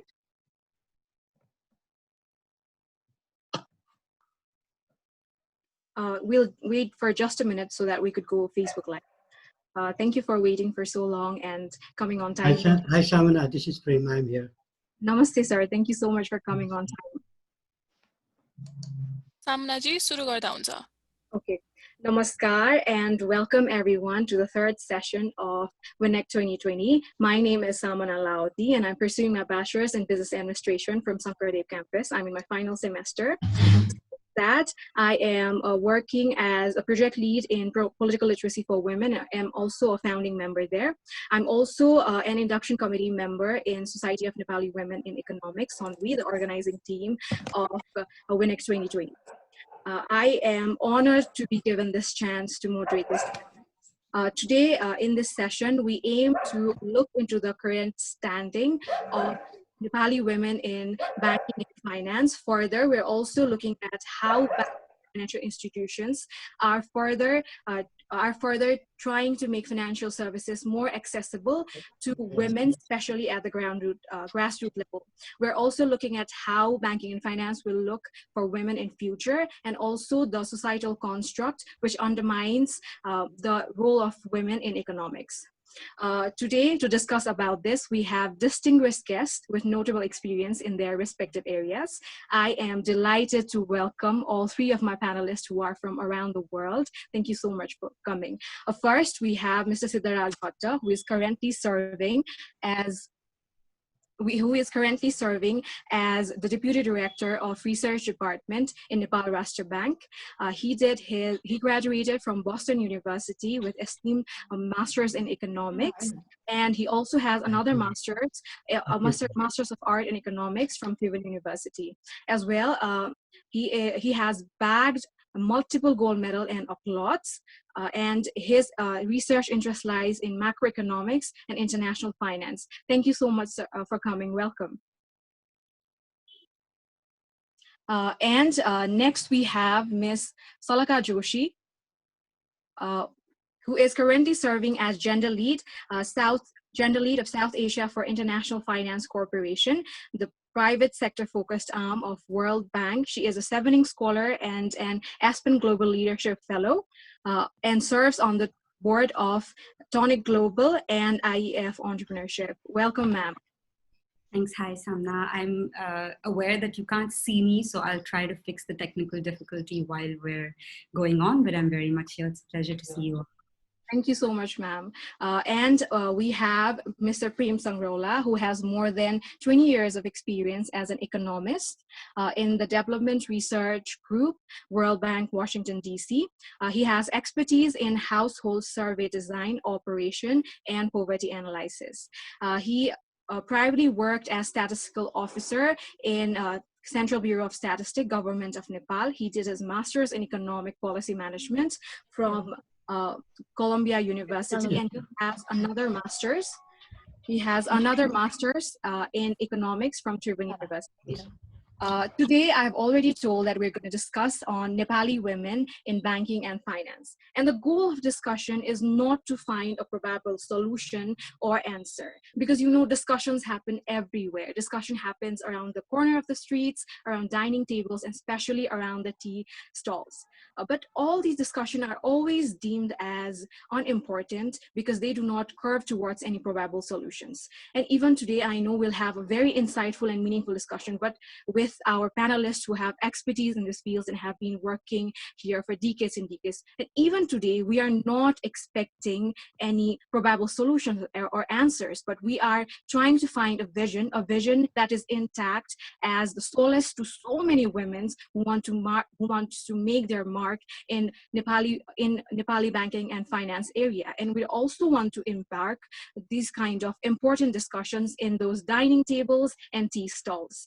So, and the questions I'll be asking today is going to be not just my questions, but the collective queries of all the participants and all my teammates. So now without any further delay, I would like to proceed towards the questions. So my first question is pretty long.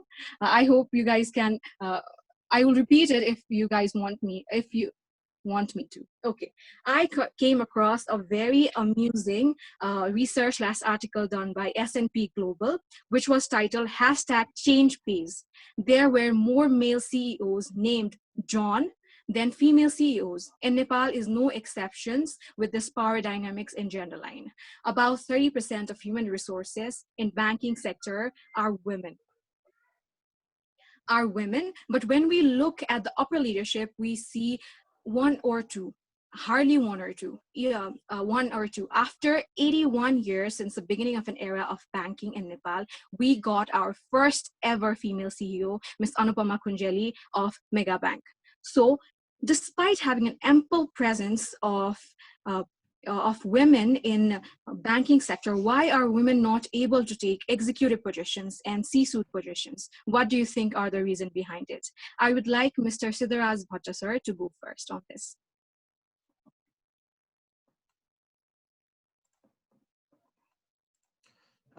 Okay, am I audible?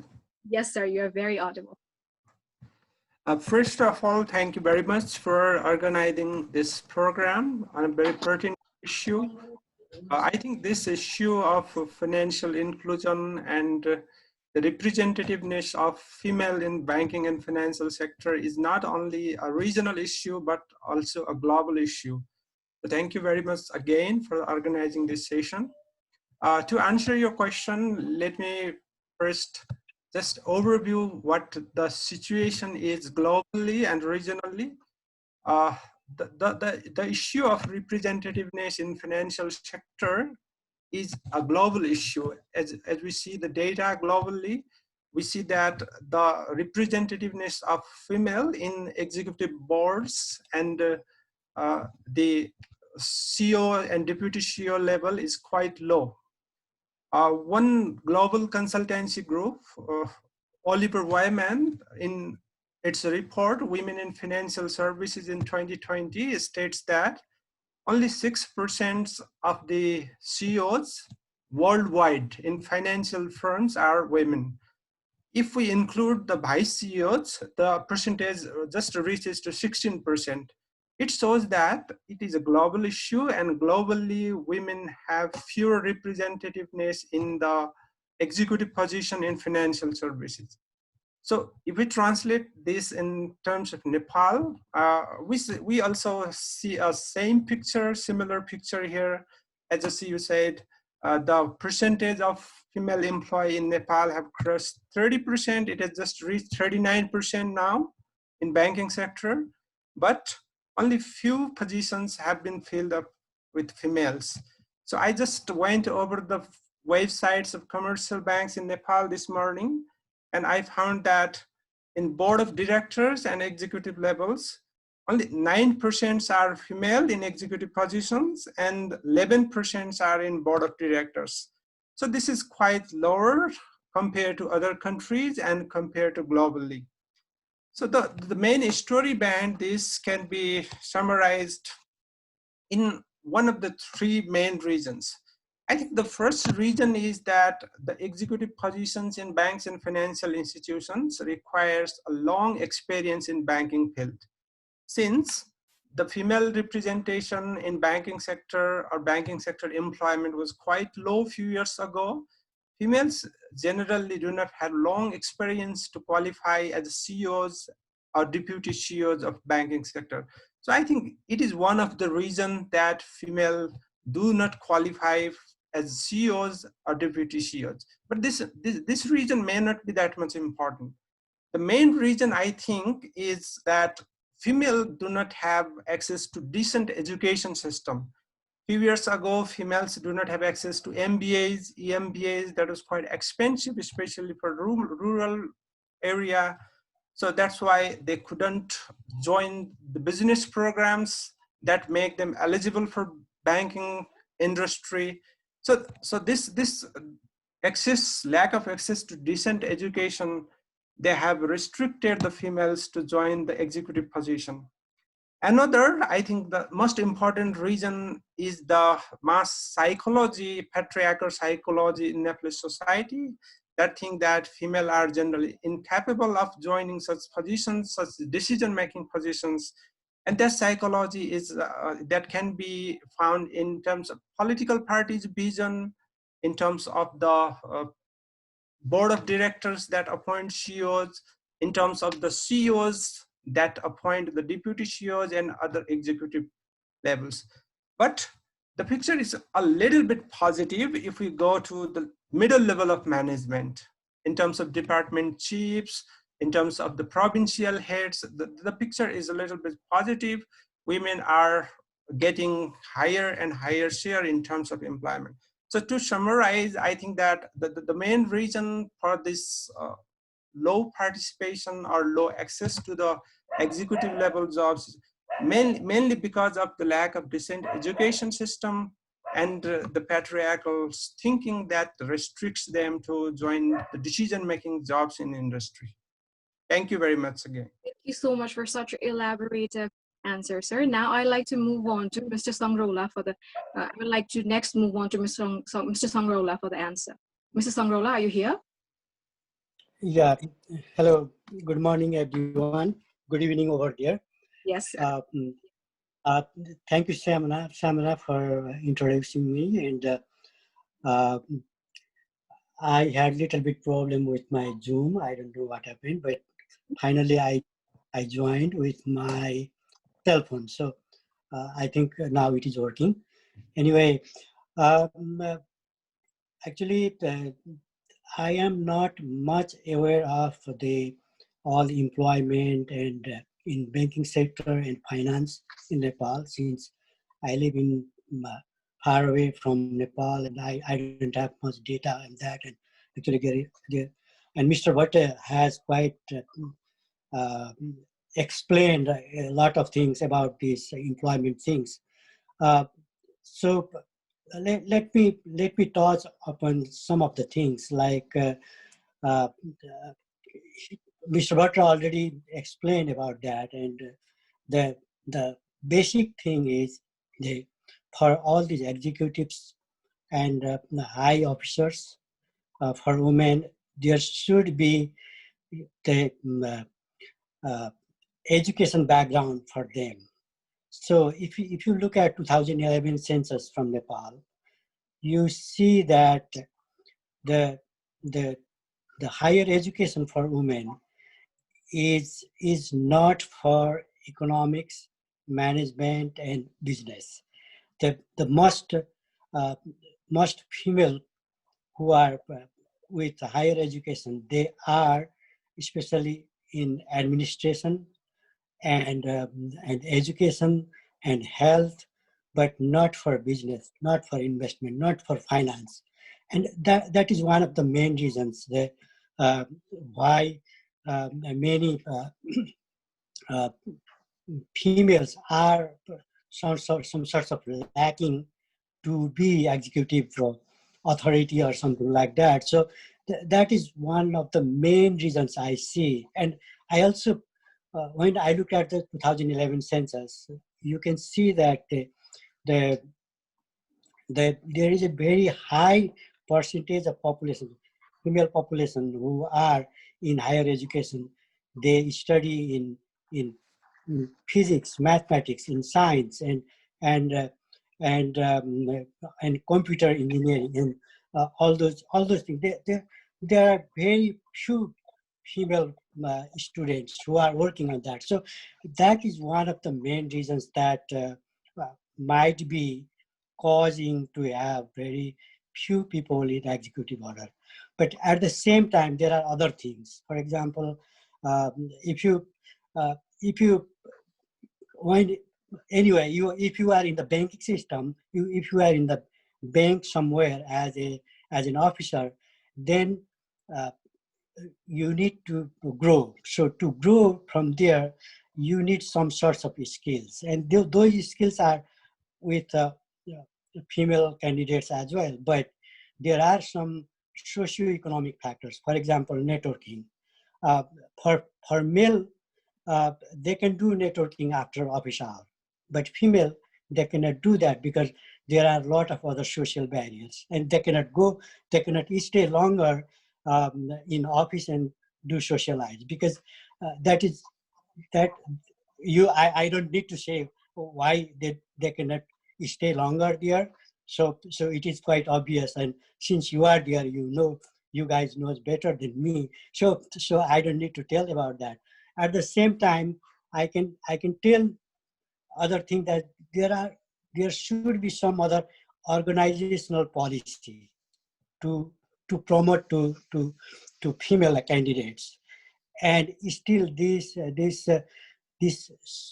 deeply rooted gender issues and other social cause is primarily hampering to grow these female candidates to the upper level. So at the same time, if you look at, for example, there are quota systems in Nepal. We saw that and still in constitutional, they have some rights over there. But those quota systems, I don't know how they are functioning in the banking system, in financing, but we see they are working little bit in politics, in government administrative jobs, but I don't know in banking how those quota systems are implementing. I don't know about that, but this quota system is not enough. Right? There are other things that these organizations should implement. So for now, I just stop here. Yes, sir. Thank you so much. Both of our panelists very importantly highlighted the aspect of societal construct that works as a barrier for so many women to actually take that positions. Ms. Salaka Joshi, I want to add a follow-up question to that and ask you a question. Do you think that notion and the concept of female CEOs are not yet normalized? I want you to answer both of the questions that I asked. Ms. Joshi, are you here? Yeah, and yes. Thanks for asking me the easy question. Thanks so much for having me here. I think both my fellow panelists have already spoken quite a bit to education and the lack of representation by women in STEM and in certain careers. I just wanted to add another element to that, because when we're talking about having women leaders, we need to think about what the funnel looks like for recruitment, for retention, and then for promotion, right? So what we often see, even in the banking and financial sector in South Asia, is actually at the recruitment level, it's almost sort of 50-50, right? Men and women, at least based on the companies that we're working with. It's actually the retention level, which is sort of the middle level, that we see a lot of women dropping out. And the reasons behind that, one of the primary reasons behind that is the burden of care, because who are sort of socio-cultural and patriarchal setups in our countries, women bear an extraordinary burden around elder care, child care. I think the global statistics are women do 3x the amount of unpaid care work as men. And for South Asia, that statistic is 10x.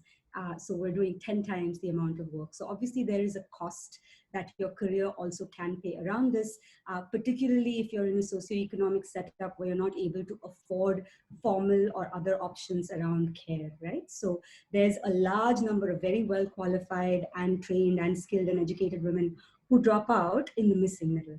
And then at the promotion level, which is what we're talking about in terms of female CEOs, there is also the element of unconscious bias that often comes in. So, a very stereotypical idea about what types of roles or jobs women can and cannot do. We just did a study last year that was looking at the representation of women in venture capital and private equity.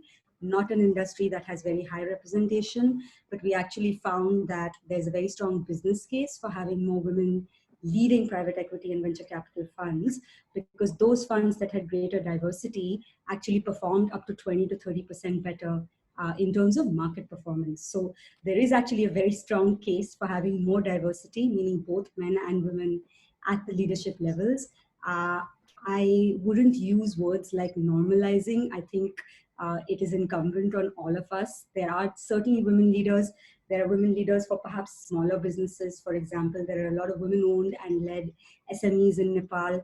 That is also a business. Maybe we're not seeing it reflected as much in the larger formal sectors. And I think for that, there needs to be a lot of work internally within the organizations to help increase the funnel, particularly in the middle level. And we can talk some more about what are some avenues that the private sector can take towards doing that.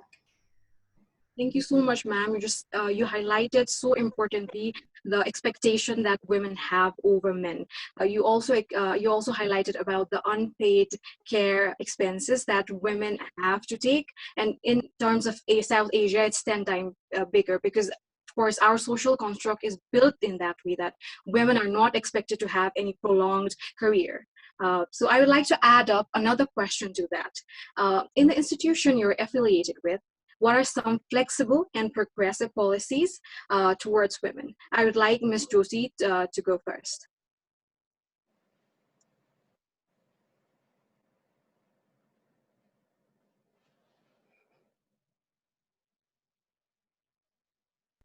I realize I need to stay unmuted. It's just habit to go on mute as soon as I'm done talking.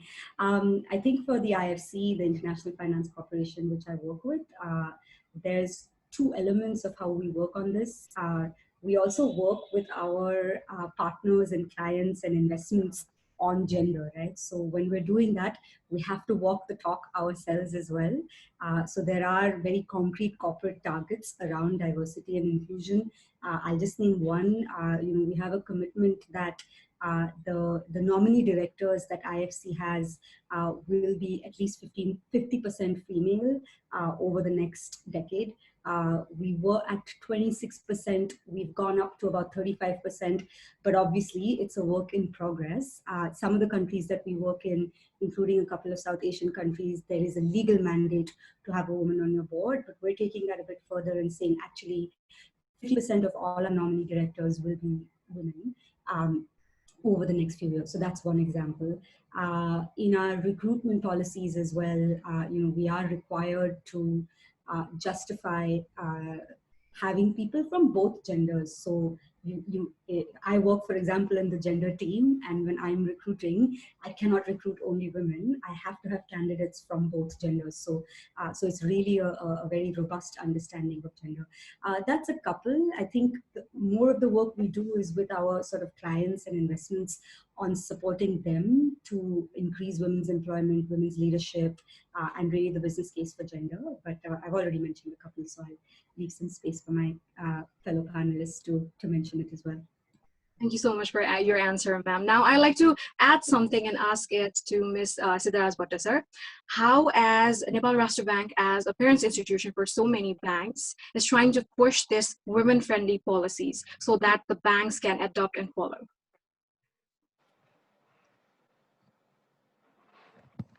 Mr. Siddharaj Bhattasar, are you here? Yeah. Thank you once again. Nepal Rashtra Bank, as the regulatory body of the bank and financial institution in Nepal, is just promoting the representativeness of female in bank and financial institution in an ethical way, since it cannot endorse the human resource acquisition plan explicitly, because the bank and financial institutions, they are independent in a sense to acquire human resources. NRB can issue a broad guideline on how to acquire human resources, what participation criteria is to be met. NRB can issue a broad guideline, but up to now, the strict guidelines have not been issued. The constitutional guideline, which ensures the female participation of 33% in the reserved quota is not strictly implemented in the bank and financial institution, but even then, the share of female employees in BFIs is growing. As you see, the share of female employee in bank and financial institution in Nepal has reached 40% as of July 2020. So that is an appreciable increase over the past few years. And regarding the guidelines to recruit manpower by the BFIs, there is no strict guideline up to now. And I think I should answer the second question too, in respect of the Central Bank of Nepal. What are the main provisions to promote female? I break down this is two part. The first is while recruiting human resources, what are the policies? Another one is for promotion and career development plan. What are the provisions? In recruitment, NRB follows some of the guidelines that are in constitutions. It provides broadly the reservation requirement of 33% for women, which is followed by the central bank. Another is the age limit. The female candidates can fight the open competition of NRB up to 40 years, while it is 35 years for men. Another provision is of the probation period. The probation period is 1 year for male, but it is only 6 months for female. So after joining the Central Bank of Nepal, there are some other provisions. One of them is the eligibility criteria for the promotion. While the male have to wait for at least 5 years to be eligible for promotion, the female should wait only 4 years. So 1 year less for promotion. For fighting the internal competition for promotion, they are eligible in 4 years, while the male have to wait for 5 years. So regarding the leave provisions, while all other leaves are equal between male and female, the post-delivery leave is granted for 98 days, which is paid leave. And this is a legal provision. This is a legal requirement. And regarding few other provisions, one I think is important for female is that the females are generally not transferred outside the valley offices. We have 7 outside valley offices, and females are generally not transferred. So this has attracted a number of females in Central Bank of Nepal, I think so. And other provisions for career development, for instance, the leadership development program, the foreign studies. Currently, there are 2 females who are studying in Australia, and one of our female staff is working as an economic advisor in International Monetary Fund. So there are opportunities for career growth, opportunities for development for females. I think these are a few provisions in Central Bank. Thank you so much, sir, for highlighting so many important provisions that Nepal Rashtra Bank have been doing as women-friendly policies for women so that they could progress. Because when I heard about the data and the provisions, I feel so happy, because someone who wants to, who aspires to be in the field of banking and finance and economics, this sounds amazing. And I am really, really fortunate that Nepal Rashtra Bank have been doing such a beautiful. Now I like to add another. Now I like to go for another question. We're talking about, because we're in pandemic, and pandemic has been very brutal for everyone. It has been very difficult for so many everyone globally, and Nepali businesses have also been suffering, because Nepali businesses have laid off 22.5% of their workers as a measure to contain the COVID-19. So do you think women staffs are more likely to be laid off from their job? I would like Mr. Sangrola to go first on this. Thank you, Samana. Again, I am far away from there and I do not have current data, but what I generally see that every natural disaster or any man-made disaster like wars, you can see that there is always the hardest hits to the weakest section of the society.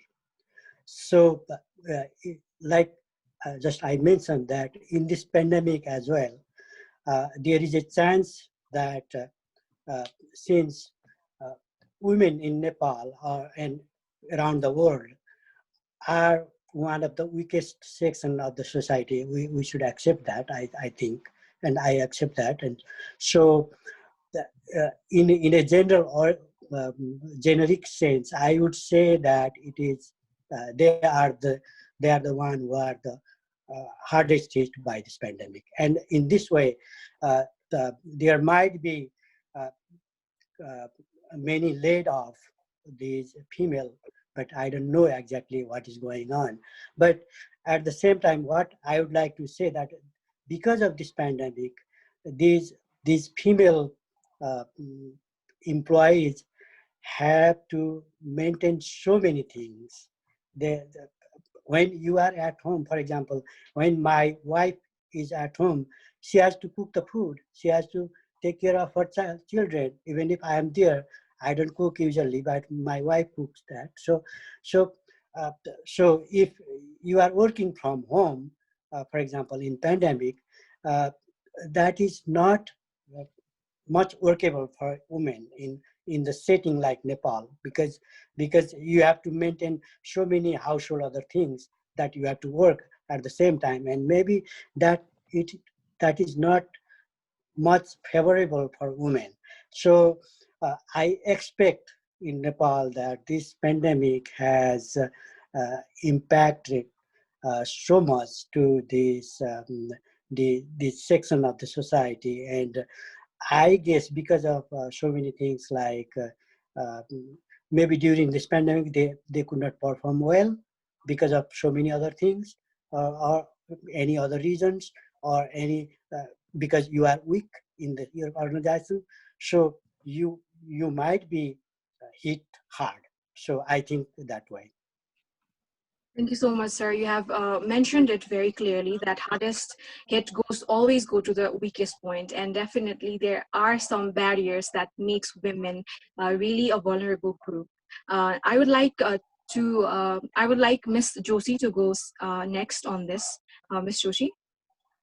Thanks, Amna. I think, I would caution us against thinking in binary terms like weak and strong. I think both genders have their strengths and their weaknesses. I think I would think of it more from a perspective of vulnerability, and certainly women are, I think, more likely to be in vulnerable jobs, informal jobs, or have a perception that that job may not be one of the primary earners. So certainly they are more likely to be affected by job loss in that sense. And there's two aspects to that. There's job loss, there's also income loss, right? So both of those aspects need to be thought through. The other element I would share is around informality of jobs and formal jobs. So such a large proportion of Nepali women are in informal jobs, are working in agriculture, are doing sort of farming related, reasonably low paid jobs. So that's one impact, which is larger economic and business impacts with that section.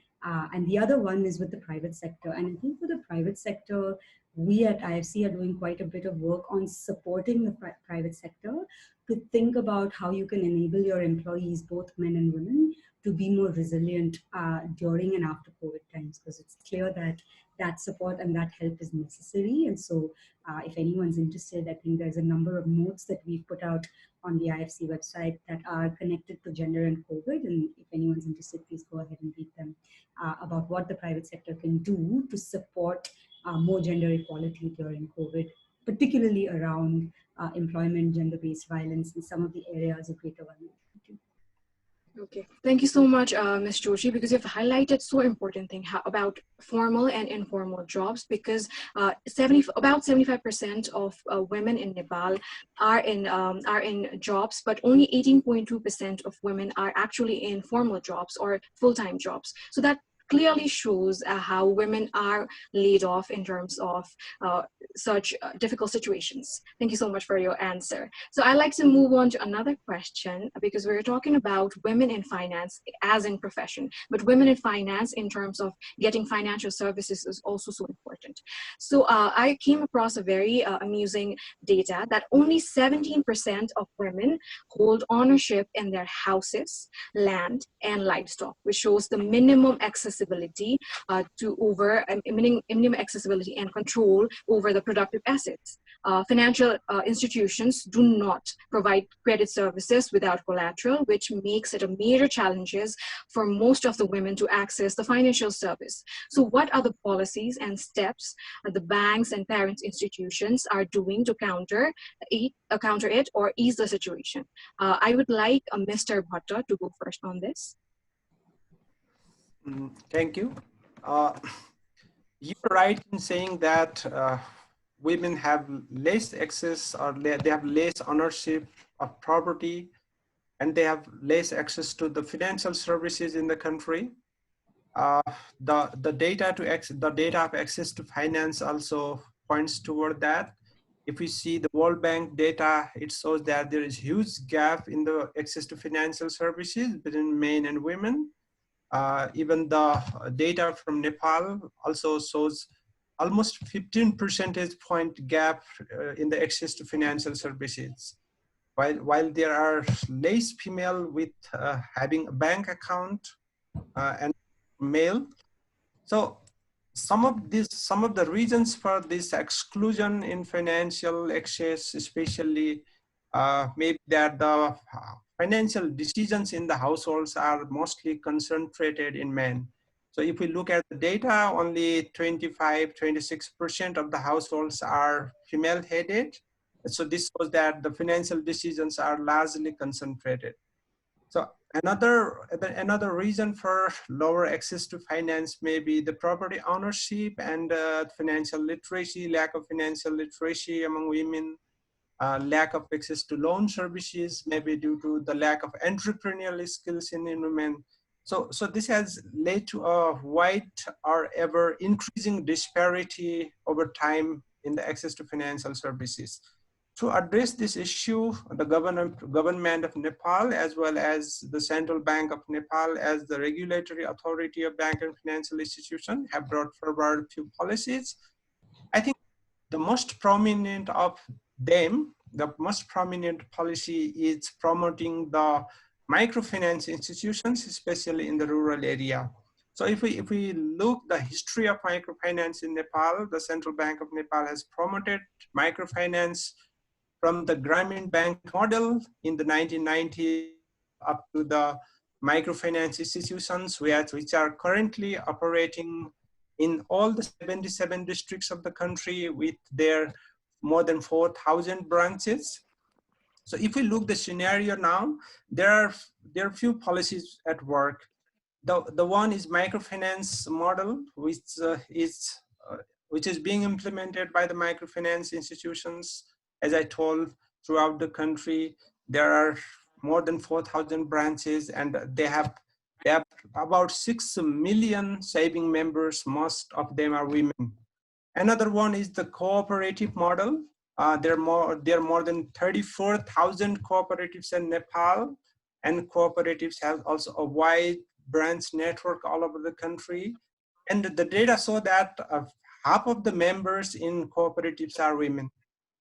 So the third one are the targeted credit programs introduced by the Central Bank of Nepal. For instance, the Central Bank of Nepal has directed the bank and financial institution to invest at least 5% of their loan to deprived sector, which is mostly enjoyed by the deprived sector women. Another one is the concessional loan program. The concessional loan program ensures the credit to women entrepreneurs which have no collateral. This is collateralless lending based on group guarantee. So it ensures the lending to the women who do not have property at 5% interest rate. The rest of the interest rate is subsidized by the government of Nepal. So besides this, there are other few policies. For instance, the foreign funded program model. There are NGOs and INGOs which are involved in expanding the access to finance for women. There are other programs, wholesale lending program. For instance, you might have heard the Rural Self-Reliance Fund, which provides wholesale lending to cooperatives and microfinance institutions. And especially the foreign funded program such as NGOs, Saksham NGO is working actively in Nepal, and there are other NGOs and other programs that mainly work in expanding the access of women. So to summarize, I think that the microfinance model, which covers almost 6 million females in Nepal, and the cooperative model, which also covers a lot of women in network and which provide loan without collateral. They provide loan on group guarantee. I think this is the most prominent policy to expand the access. Thank you, Mr. Bhatto. You have highlighted the points of subsidies and microfinance, and definitely they are helping the rural and the grassroots level women. I would like to request Mr. Sangrora to go second on this question, go next on this question. Thank you, Samana, and thank you for highlighting these progress by microfinance and other things. Thank you, Bhattaji. Let me touch upon small things that you mentioned in the beginning, that about 17% of, only 17% of female have the home or land or property ownership. I would like to go and request you guys to look at behind the average. This 17% or 18%, let us say 20%, is just tip of the iceberg. So if you look at the 2011 census again, because I had a chance to look at that, and I see that 18 districts, which are all are from western part of Nepal, they have less than 5% ownership of these things. Less than 5%. I am just trying to insist on that. Less than 5%. Can you imagine? So if you look at behind the average, then these things are so disturbing. So even if the government is giving the equal rights for property and ownership and all those things, it is not working well in many aspects. And let me add another thing, that there are some lacking in policies. For example, if I have one son and one daughter, I can give my property equally to both of them. But what about my wife? In general, what happens that I am the sole owner of the property, but I'm giving to my son and daughter, but not my wife. So there is a missing concept of joint ownership. So so there should be some sorts of joint ownership things, and that will drastically improve this this axis of the ownership, and also that will help to have access on these financing things, because you, since you are the owner, you are the joint owner, then you can have more access on all these financial things. That part is very important. And another thing is I would like to just touch on microfinance. Is the concept of microfinance is a social business, not the profit-oriented business. But I don't know how much profit is making by microfinance bank, but if I look at the other bank, not the Rashtra Bank, because Rashtra Bank is the central bank of Nepal. So, but other commercial bank, they have the most highly paid CEOs in Nepal compared to any other organization. So I don't know microfinance has the same thing, but we should focus that the microfinance is just for the social business, not for the profit-making business. You need some profit. Maybe Mohammad Yunus was, when he was introducing Grameen Bank in Bangladesh, he was talking about the social business, and he was talking that these banks or this Grameen Bank should not have more than 10% profit. So anyone who get the microfinance loan, they should have very low interest on that, so that the people or the people who don't have all those access, they can get the very reasonable rate of interest so that they can do their business. That's what I would add on this. Thank you so much, Mr. Sangrola. Both of our panelists have added how microfinance is there to actually help the rural areas, and definitely. And also, Mr. Sangrola added how joint ownership can be a new concept which can actually help the problems of ownership in terms of giving women accessibility to finance. Now, I would like request Ms. Joshi to add up some insight on this question as well.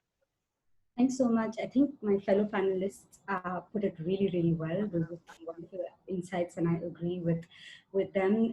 To me, the answer is women need both services that are financial and non-financial, but also really solutions from financial institutions. And these solutions would have to run the gamut from management training for women entrepreneurs, combining credit and insurance products, better access to export markets, to trade finance, business to business digital platforms, legal services, networking and mentoring opportunities. There's a whole gamut, I think, of services that financial institutions can and should provide, because when they offer these services, they actually go on to benefit all their customers, right? It's not just women. I think there's a very strong business case to be made for deepening expertise for financial institutions on all of these axes, right? So our experience in terms of working with banks as IFC, we've seen that financial institutions that have very specific customer strategies for women, they actually experience higher portfolio returns. So they have greater market share growth, they have higher deposit growth, they have cross-sell ratios in the segment, just better asset quality in like SMEs, for example. So I'm saying all of this to emphasize that there is a really strong incentive for financial institutions to look at this customer segmentation and deepen the work there. I'll mention an example of how we are doing this. We have a program called Banking on Women. And so our program, basically we invest or mobilize investment that is catalyzing financial services for women-owned SMEs in emerging markets like Nepal, right? So we're basically working with banks to then on-lend to women. And I think our business right now is about at $2.5 billion. This is a significant amount of capital that is earmarked for loans to women-owned SMEs through local financial intermediaries.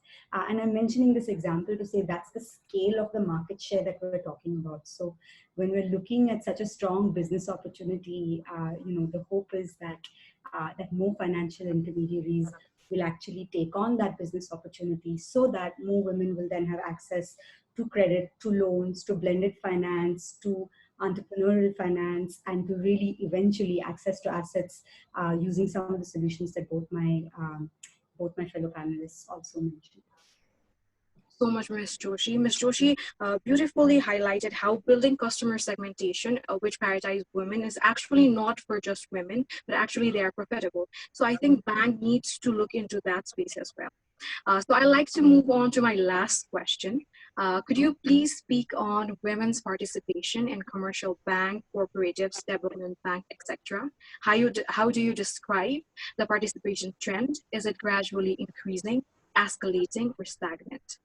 And also, I would like to add another question to that. What do you think is the future of banking will look like, and what will be the projection of women will be in there?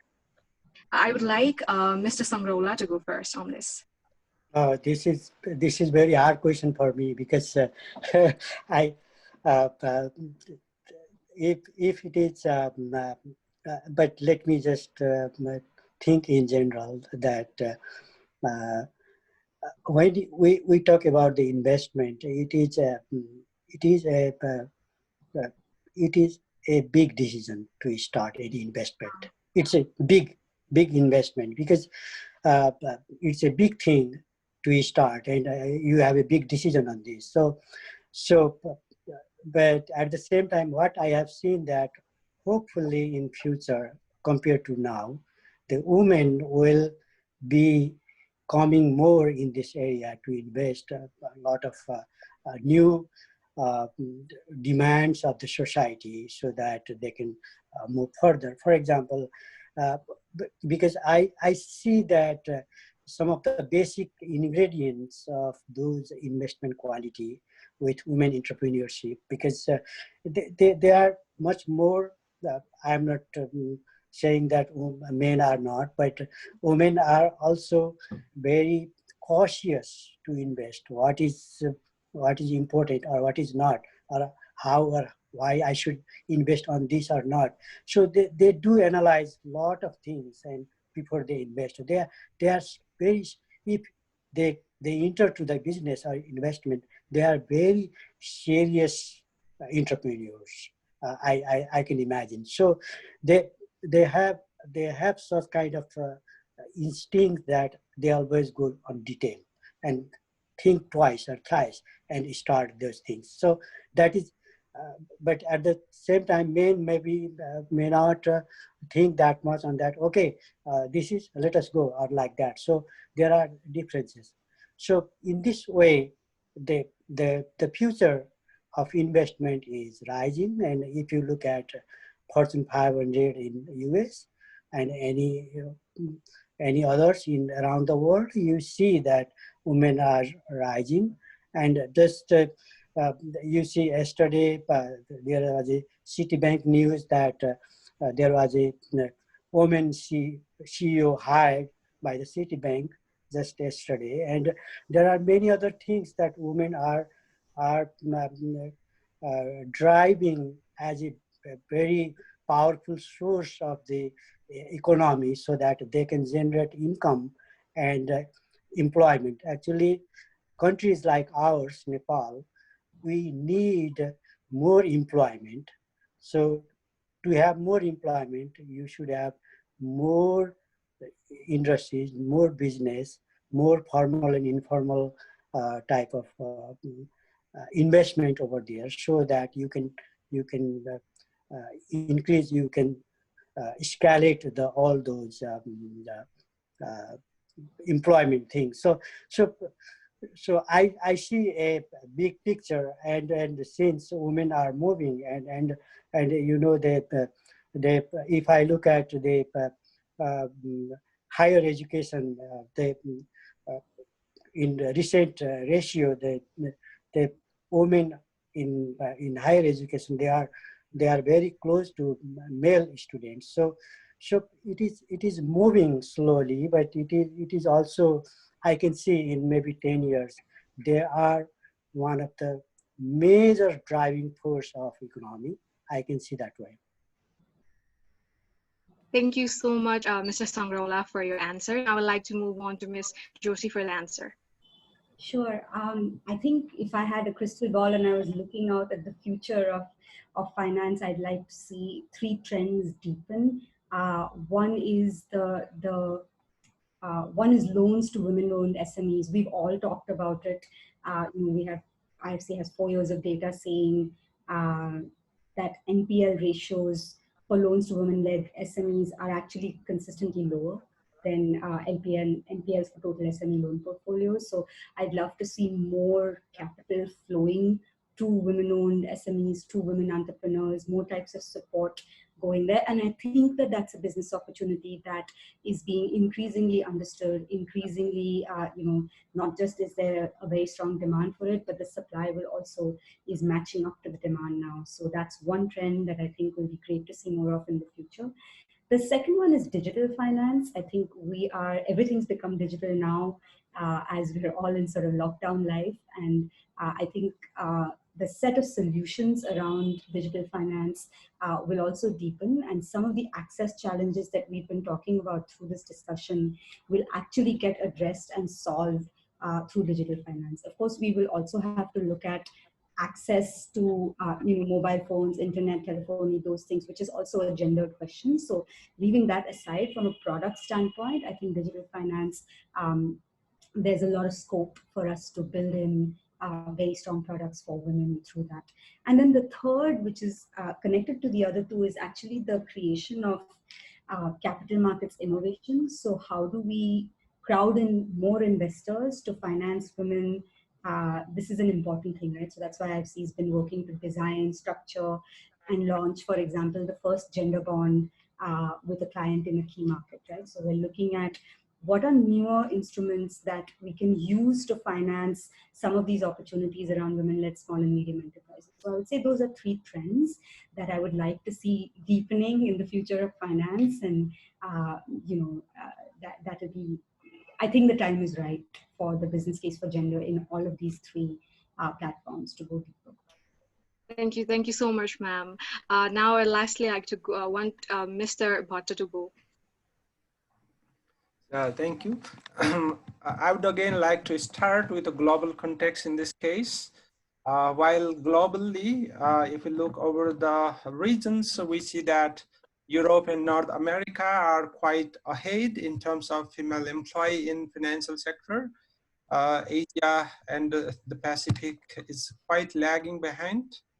If we see the data, we can see the disparity even in terms of the regulators such as the central bank. So according to a report which compares the gender balance index across countries in central bank, it says that out of the 173 central banks globally, only 13 are headed by women, means only 13 have female governors. If we add the female deputy governors, the number rises to 63 out of 173. So in terms of, even in terms of the employees at working level, the scenario is a little bit more positive for North America and Europe. The gender balance index for Europe, 38%, followed it by North America, which is 36%. Such index for Asia is quite low, which is just 9%. It shows that even in central bank, the share of female employees or the gender balance is quite low in Asia. So if we look the Central Bank of Nepal in this respective, we have a little bit positive picture. Around 22% of the employee are female in Central Bank of Nepal. In terms of level, there are more female employees at the lower level, while there are less, which is quite obvious in respect of our socioeconomic status of the country. So while we go for the bank and financial institutions, the participation of the female employees, it's quite an increasing trend. As I mentioned a few minutes ago, the female employees in bank and financial institution has reached up to 40%, which is quite an appreciable increase. And I think the same trend is going on the insurance sector. So if we see the data for cooperatives have also huge participation of female employees. So there are 34,000 cooperatives in Nepal. They have almost 40% female directors, and the same ratio is for female employees too.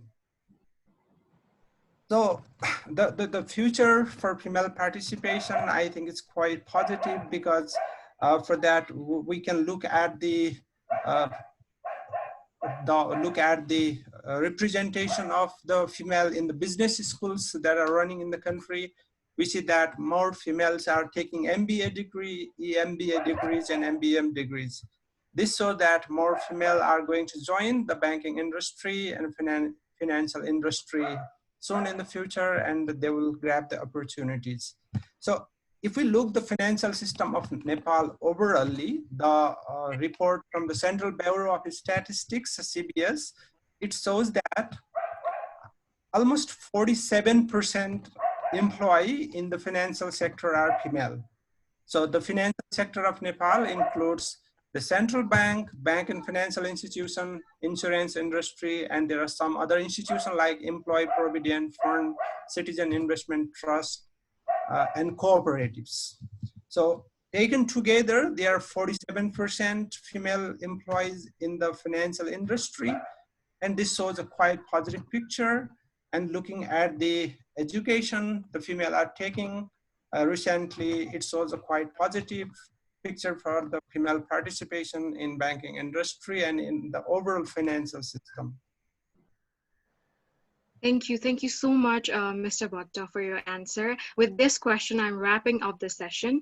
I think everyone, even I learned so much with everything which was discussed today. The major takeaways are that the gender roles and the gender lines are not a very superficial thing, but a very deeply rooted thing, which is very deeply rooted in the patriarchal system and communities like ours. But when we listen to all of these data, it shows that how the position of women will not be in block, will be progressive in the future, and that is the major takeaway and a very wholesome outcome and a vision that came out of this discussion. Thank you so much, all of our panelists who are from different countries. Right now, they are in 3 different countries, and they came together to give this session and made this very insightful and meaningful. I know and I believe all our participants and the people in Facebook Live have learned so much from every one of you. Thank you so much for taking time, taking your amidst your very busy schedule, you have taken your time and shown your commitment and interest in our platform. So I think it will be my loss and my team's loss if I didn't say this, because we are just 10 headstrong ladies who have taken this huge thing of changing the concept of economics, that it is not just a masculine sphere, but women also have stake on this. Women also needs to go on this. So we would always appreciate and would always love your guidance, support in all our endeavors, and we'd love your critical feedbacks, and please come and yell at us if we do something wrong, and please guide us through this process of making this Sonvi institution which will actually make change in economics and its domain. Thank you so much from me and my team, from our bottom of our heart. Thank you so much for coming. Thanks for having us. Thank you so much for coming. Thank you, Samana, for Thank you, Samana, for this. Thank you so much. I would, yes, sir. Now I would like to hand it over to Ms. Deepa Bhattrai to wrap up the first day of Wineg 2020. I hope everybody in the Zoom as well as FB Live enjoyed this session, because this was very packed up with data and very insightful session. Thank you so much, all our panelists, everyone. Thank you so much.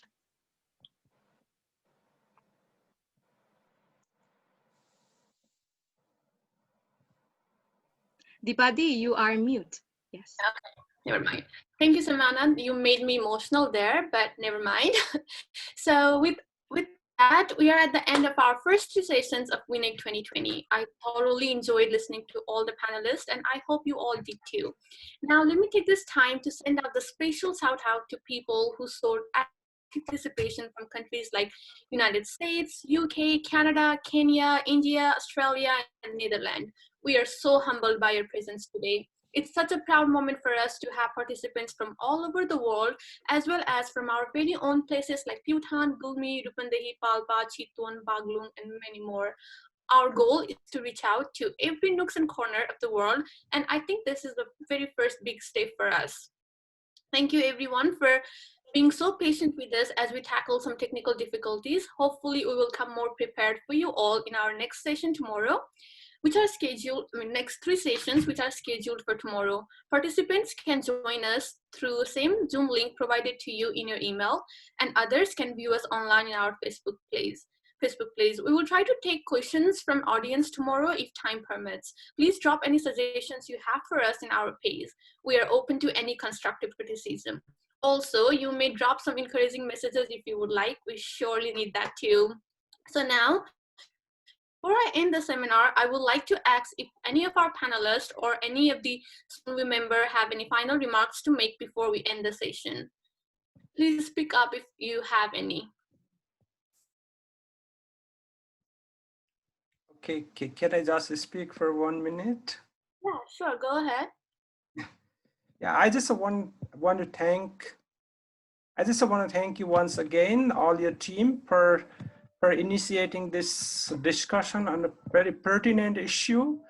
I think in financial inclusion is one of the most debated topic, one of the most discussed topic recently. And for our country, it is more important, I think. So thanks once again for initiating this program, this session. Thank you, all your team. Thank you so much. This really means a lot to us. Hopefully we will be able to bring more content out for public to hear from us soon. So thank you again, Mr. Bhatta. That was really amazing. So with this, I will like to end our session for today. Please do join us tomorrow. We really enjoyed having you all here today. Thank you.